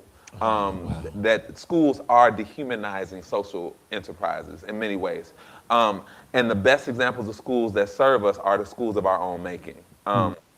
So to sort of come back around to your answer, part of my study of empathy and now some more recent writing around possibility and mourning is sort of coming into clear view and bringing into relief, on the one hand, that schooling can be deeply dehumanizing, but that there's a lot to learn from the Black radical tradition and Black radical imagination for how it is Black folks have continued to make a life out of the sort of suffering, right? Out of the sort of persistent distress.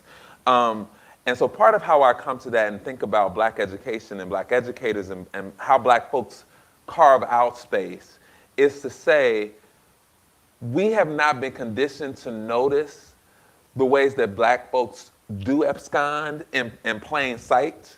Some of that is psychic. My body is here, but my mind is in paradise somewhere else. And we sort of discount the value of disassociation with pain, in part because we live our lives, as I said a little earlier, having internalized and adapted suffering such that we know that this is what's happening, so I'm living through it, but I have created these sort of psychological tricks to sort of sustain myself, because I know if I want to get my family out of whatever condition, I got to get through this program. I got to exist in this space.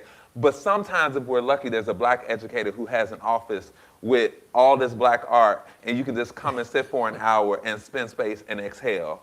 And I think we underestimate how these spaces exist, how they are created. They're generally created in fugitivity. We don't talk about it. It doesn't always have to be loud, but we find each other and we find opportunities to maroon, to get away. And I think that that's really valuable. And to the degree that institutions can incentivize, fund, provide structural support for Black folks to self-determine in that way, to take up space and autonomously, that's really valuable. And I think what Black educators have taught us is that much of what we've been able to accomplish on behalf of Black communities have had to happen surreptitiously, like underground, outside the view of the broader gaze, because this is what we know about this country.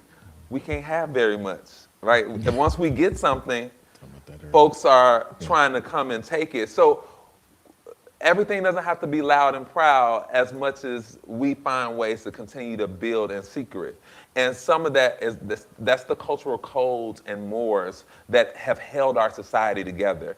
I think of that as the nod that I learned as a student at the University of Illinois, that all Black students coming into the university learn day one. You see a Black person on the choir, you give them a nod. That's an acknowledgement that I see you, you exist, and I exist.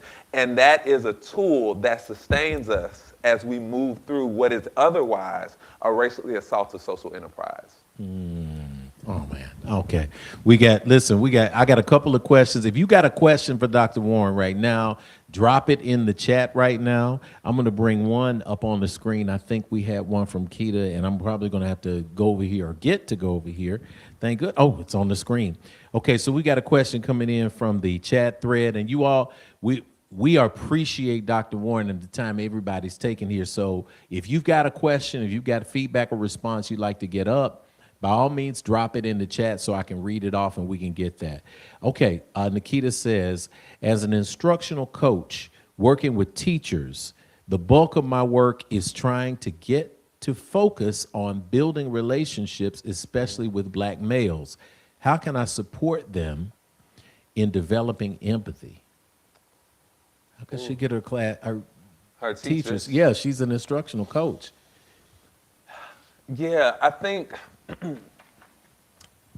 there's a conversation. I'm thinking about this in two ways. Sometimes people want to be able to wear certain badges, so they want to be able to say, I'm culturally responsive, I'm empathetic. And they aim to get the badge unless the evidence and outcomes that signal that you have that badge without ever saying it. You know, like I tend to believe you more in your actions in the everyday. Part of how I talk about this and think about this with teachers is through the concept of dispositions. That is, if 5 people came to observe you, what would they say you most often do with your body? What would they say you do when you're frustrated? How do you start a class? How do you end a class? Dispositions are the trends in observable behavior, the stuff that we don't even think about, that's not anomalous or one-offs, but things you do regularly. A disposition for me as a teacher is that I greeted every student by looking them in the eye and checking their math homework at the door, right? That's something I did every single day. Those actions connect to the teacher's sort of ability to see the student, but then get information about different students. Empathy is just, how do I get information, process that information, and then use it in subsequent interactions such that at least in the trend line is that students have a favorable experience of me. It's less about how do I help teachers to care more for students, right? How do I get teachers to be more emotionally connected? It's not even how do I help teachers to build relationships? Because some of us, a lot of us, are unhealed in our everyday lives, and then we say go into a school and build relationships, and you have horrible relationships with yourself, that's good, with the people in your home, and you want them to build relationships with kids as a part of their professional work. Relationships, we know from the research, matters, but I think what we know less or give less credence to is people are seeing the concept of relationship through the lens of their own social experiment, the lives that they live. And the goal of empathy is to try to see people's understanding of relationship from their perspective, right? Any intimate relationship or relationship that works, if I give love only the way that I receive it, you are not going to be in relationship long, because you are only giving love the way you receive it, rather than learning how does my partner receive love and how do I give them love the way that they receive love. Those things, that's a subtle sort of difference, or sort of paradigm shift, but it's a really important one. Another way of thinking about that is, do I treat people the way I want to be treated, or do I treat people the way they want to be treated?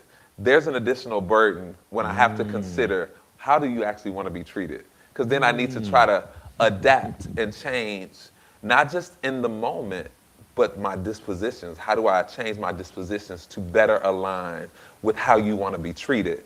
That's going to take me farther. And sometimes that's hard because teachers have so many competing demands. But I think empathy is a space where we invite them to do that work. Oh, I love it, man. I love it. Do we have any more questions that are coming in from the chat? Do we have any? Okay, good. So I know comments are the end there. My thread is going in and out. But Dr. Warren, I don't want to wrap this up, but I need to, because, we're going to be timely on this. Lady Kenny, did you have a question? Did something pop out that you wanted to bring up? Okay. Brother Warren's going to be around for a while. We're going to have access to him and the work that you're doing. But I like what you said, because literally, and I took a note, this is spiritual as well. I feel it spiritually. actions over badges, right? You have what is the outcome and the actions as opposed to the badge. A lot of times, if you say to get this, when you get this badge, a lot of people feel it's done then. You know, hey, I got my diversity certificate, I got my anti-racism training, I'm good. Well, we're not. It's just like when we get our titles, whatever we are, we're Christians, we're Jews, we're agnostics, whatever we may be, we're spirits, and then that's it, I'm done. There's always a next level of journey that we can grow and expand into that increase our empathy. I want to give you an opportunity to just wrap it up for us to the extent that you can. I'm waiting for the book to come. It's going to be especially good, especially the night vision part. That's just so good. Wrap it up for you. If you wanted people to leave here with something to do that they can do to increase how they interact with others, if there are teachers who are listening, if there are administrators who are listening, if there are school board members who might be listening, what can we do to focus our lens more to make the world a better place based on our own capacity, whatever job that might be or whatever task that might be, even parental? What do you leave with people as some core concepts? It's a big question.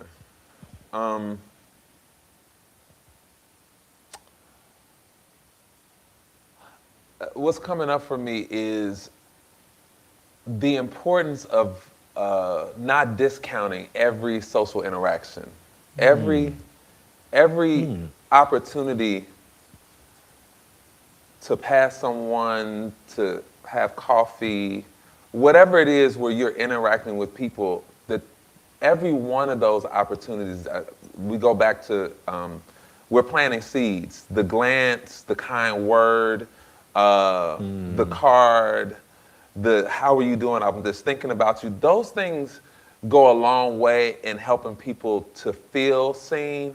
And I think part of this concept of witnessing that I'm taking up in the book, when we think about what it means to bear witness, it's more than just seeing you, but it's me feeling some responsibility for the type of life you're able to lead. It's me caring about other people's children, even though they're existing across town. You know, so I can't be comfortable living in so much affluence when I know that there's so much concentrated poverty, because my affluence is impacting how much poverty exists, right? That there are only so many resources. So that sort of sensitivity to how people are existing in the world, I think is a foundation to doing, if you are interested in doing the work of empathy and caring about building a better world, then I have to care that other people's problems exist, and how I show up in the world matters to whether or not those problems get an answer.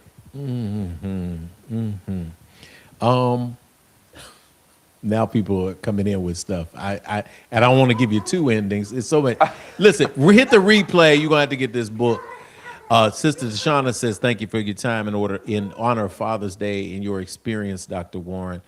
What does teaching empathy to students look like as it pertains to their relationships with their fathers or caretakers?" Oh, okay, y'all got a part 50 coming out. We gotta. I'll just say really quickly. I mean, yeah. That's how do we model? How do we model? You know, I think just as a teacher, I was taught you got to have you're the authority figure. But it's powerful when you can say, "Oh, I got that wrong, John." You know, like the sort of humility that comes with recognizing your own fallibility, but then modeling and being transparent and vulnerable. And I think when you model that for them, if you're not the father or the caregiver and they expressing frustration about a relationship, I think you give them the space to express that frustration, and they got to figure out how to continue to exist in that relationship. So you invite them into a space. We don't give kids enough credit for the ways that they can reason. We want to project, you have to be like this. That's good. No, we can acknowledge you are in pain.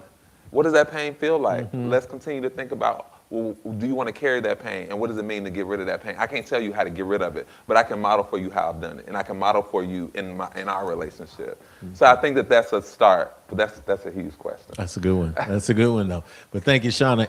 And Dr. Warren, I just want to say thank you for going with spirit and trust in spirit in this place, and even trust in me. We've had a couple of points of interaction. We're like, well, the universe is just putting us together here. We connect these dots, but you step forward, you share what is already within you, and this community has been blessed today, and we appreciate you taking your time out, and we send love and energy to you for the work that you do, and say thank you, brother. Thank you. Thank you. Ashe. All right.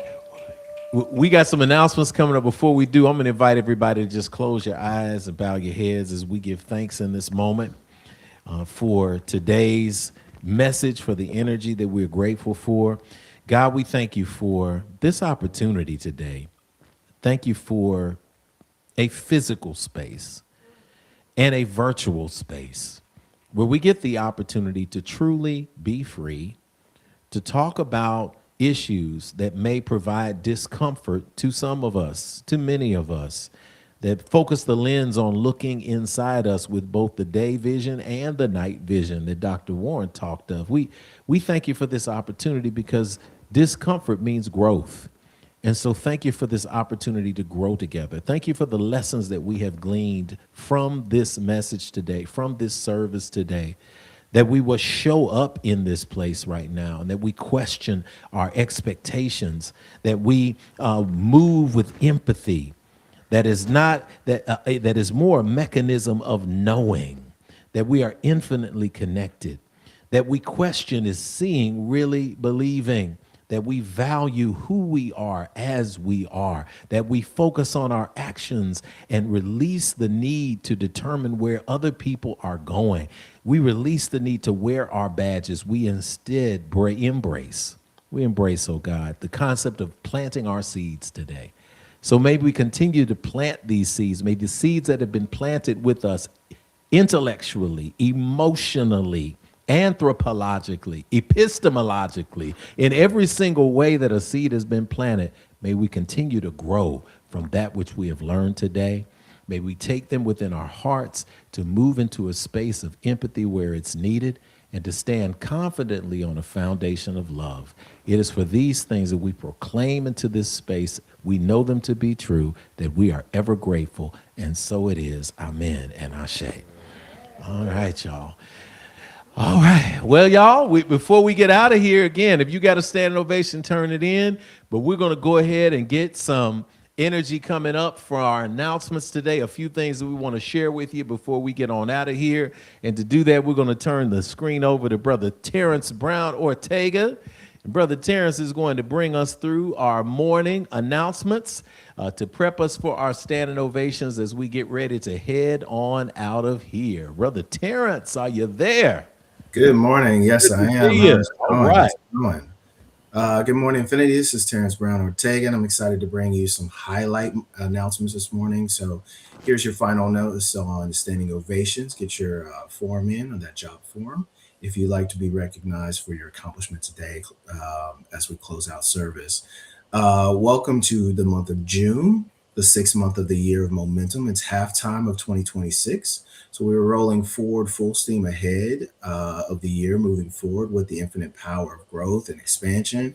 And when we walk in the momentum, we experience new growth and new manifestations. So it's no surprise that our daily mantra for this year shares the hook of a classic Motown song, Get Ready, because here I come. So say it with me, get ready, because here I come. Now breathe in, breathe out, and feel it deeply.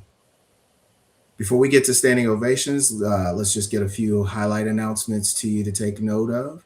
This month's thematic series is What Are We Doing Here? So the spiritual downloads are centered around nurturing our highest self through spiritual purpose, relationships, education, and physical health. Experience the feeling of renewed consciousness this month, and make sure you take notes on Sundays when the Infinite live stream opens. The door to truly open the door truly to impactful spiritual instruction. Our previous Sundays are on replay on our streaming sites, so catch up in order to get the full impact of this month. Here's your reminder that we do meet in person every first Sunday and exclusively virtually every other Sunday of the month, with special activities in between. On third Sundays, the message is Q&A. And on every fourth Sunday, our Sunday gathering is called Yoga Sunday. So roll out your mat with us at the end of the month. Make it a point to tune in into the Infinite live stream on our streaming platforms. Say hello in the chat and enjoy every moment we have to fellowship together. Next week is Yoga Sunday, where spirit and mind connect the body. Since our founding 12 years ago, yoga has been a foundational part of our spiritual practice. So congratulations to everyone who may have been practicing for the years or over the years, to those who discovered yoga for the first time here at Infinity. Next week, we wrap the What Are We Doing Here series with a special guest, co-convener, our brother Shabazz Ujima, who will lead a stimulating and centering practice to the beats of a live DJ. One of our Infinity Young Adults, producer and creative, Dre Cool the Neptune Thomas. Get your mats ready to join us from home for Yoga Sunday. It's Father's Day. Yep. Don't forget, it's Father's Day, our day. Dads and surrogate dads, we gave you your gifts in person on first Sunday. And today we pause to say thank you for all of you, for all that you do for your families, your children, spouses and partners, nieces, nephews, students, and don't forget godfathers, and more. The fatherly impact is immeasurable, and we are blessed to have a growing mass of strong fathers who are drawn to Infinity Fellowship for spiritual support, fellowship, and community. Enjoy your day today, and know that we will continue to see you year round. Love and Light is your Wednesday midweek motivation, and Love and Light is here for you. Our official midweek gathering happens on our Infinity Band app, where we enjoy unpacking the Sunday spiritual download and monthly themes in an authentic and insightful way. Each week is an open discussion for shared reactions, thoughts, and revelations that come to us via the Sunday morning experience. So feel free to join the call in the Band app this Wednesday. We look forward to seeing you all, especially members that haven't been in a while, not calling anybody out, as well as first timers. Keep the momentum going. Each week is a brand new experience, so set your calendar alerts, app notifications to answer the Love and Light call this Wednesday at 7 p.m. Central Standard Time, 8 p.m. Eastern, hosted by Tyrell and Tashana Lindsley. Now, before we close out today's service, let's bring back Rev Jeff and Lady Kenitha Carr, because it's time for standing ovations. Tune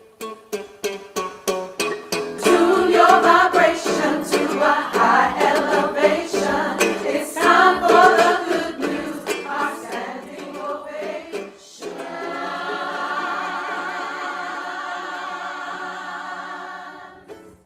All right, our high energy from it. Well, our high energy here at IF comes from our practice of snap.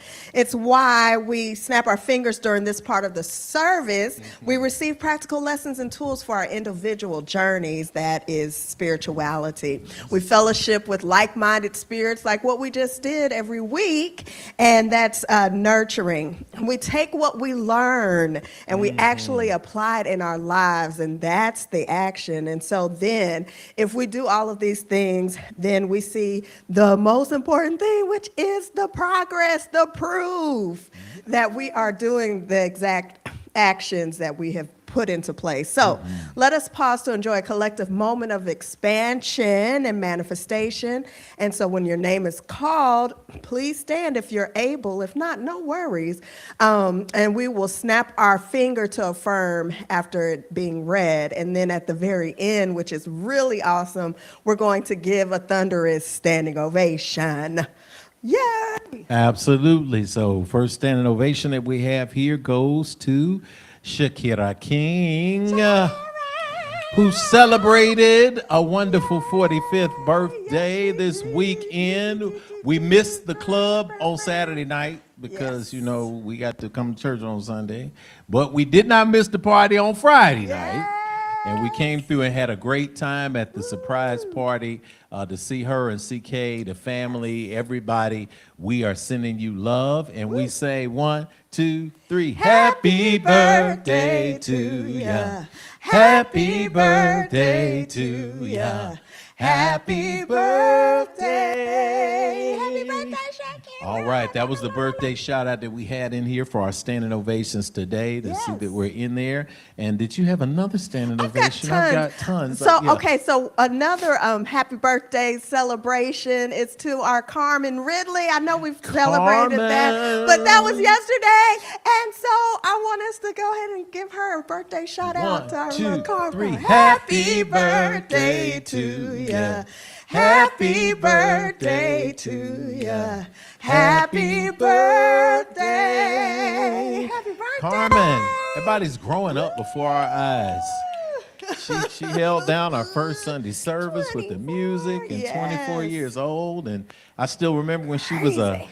5th grader on the stage at Yeah. Infinity playing her cello for the Yes. first time. You know, church places, spiritual places are important because that's where kids get a chance to shine when they Yes. don't always get it other places. To be able to get up in front of people and learn how to speak, how to sing, how to perform, and everybody's out there saying, yeah, shouting for you.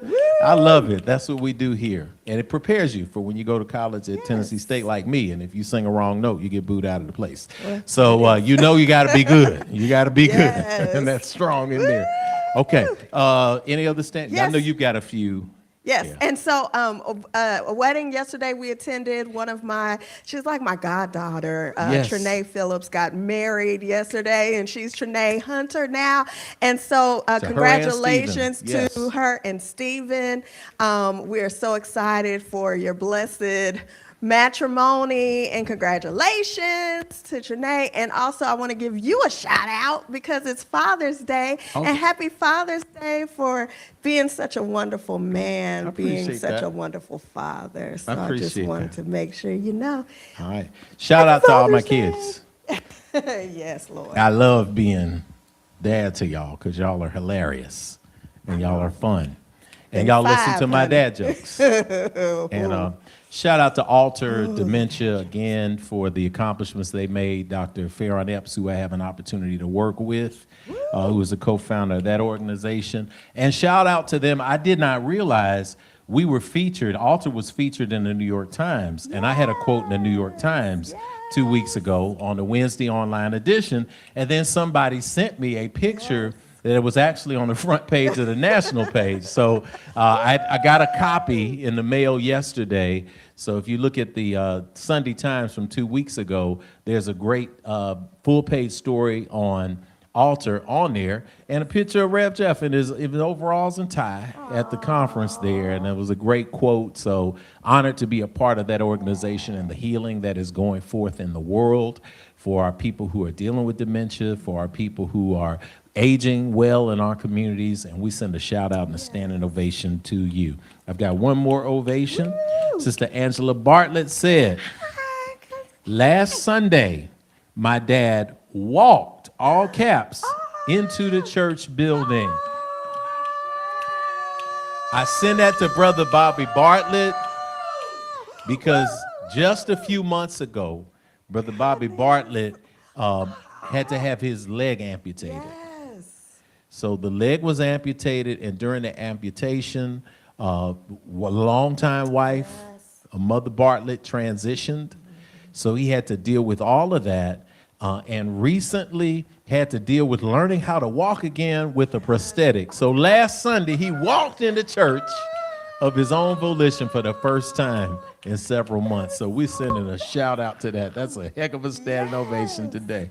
Ashe, ashe. All right, what do we do, Mama? Okay, so if you shared, you get to have several seats while the rest of us are going to stand to our feet and give a thunderous standing ovation. Okay, here we go.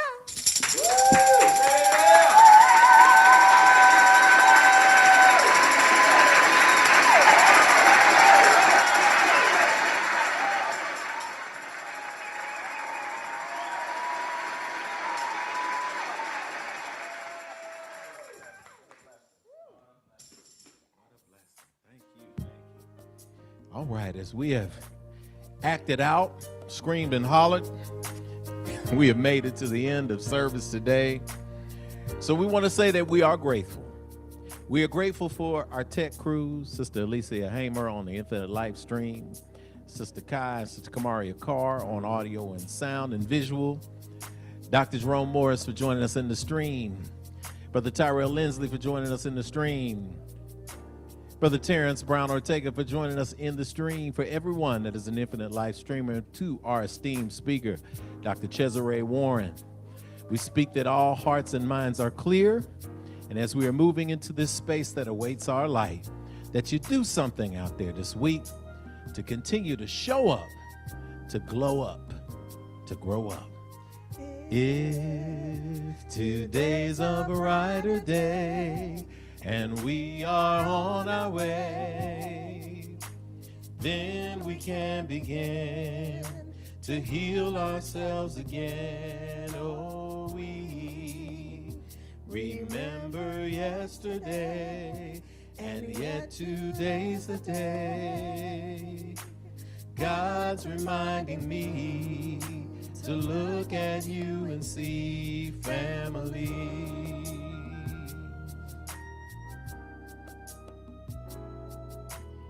If today's a brighter day and we are on our way, then we can begin to heal ourselves again. Oh, we remember yesterday, and yet today's a day that God's reminding me to look at you and see family. God's reminding me, God's reminding me to look at you and see family. God keeps reminding me, God's reminding me to look at you and see family. We speak that the love of God, the wisdom of the ancestors, and the infinite and abundant power of the universe rest, rule, rock, and abide with us henceforth, now, and forevermore. Let us all sing together. Amen. Amen. Otep shalom. Namaste. Ashe. Go forth in peace, y'all. Go forth in love. Enjoy today. Have a good time at Father's Day. Do something awesome to somebody. See yourself in somebody else. This is Rev Jeff on behalf of everyone at Infinity. We love y'all. That's a fact you cannot change. Say something nice to somebody in the chat. Y'all know how we do it. Speak a blessing on somebody you don't even know. Let's send that gratitude on the way out on the stream. We'll see you soon. Peace.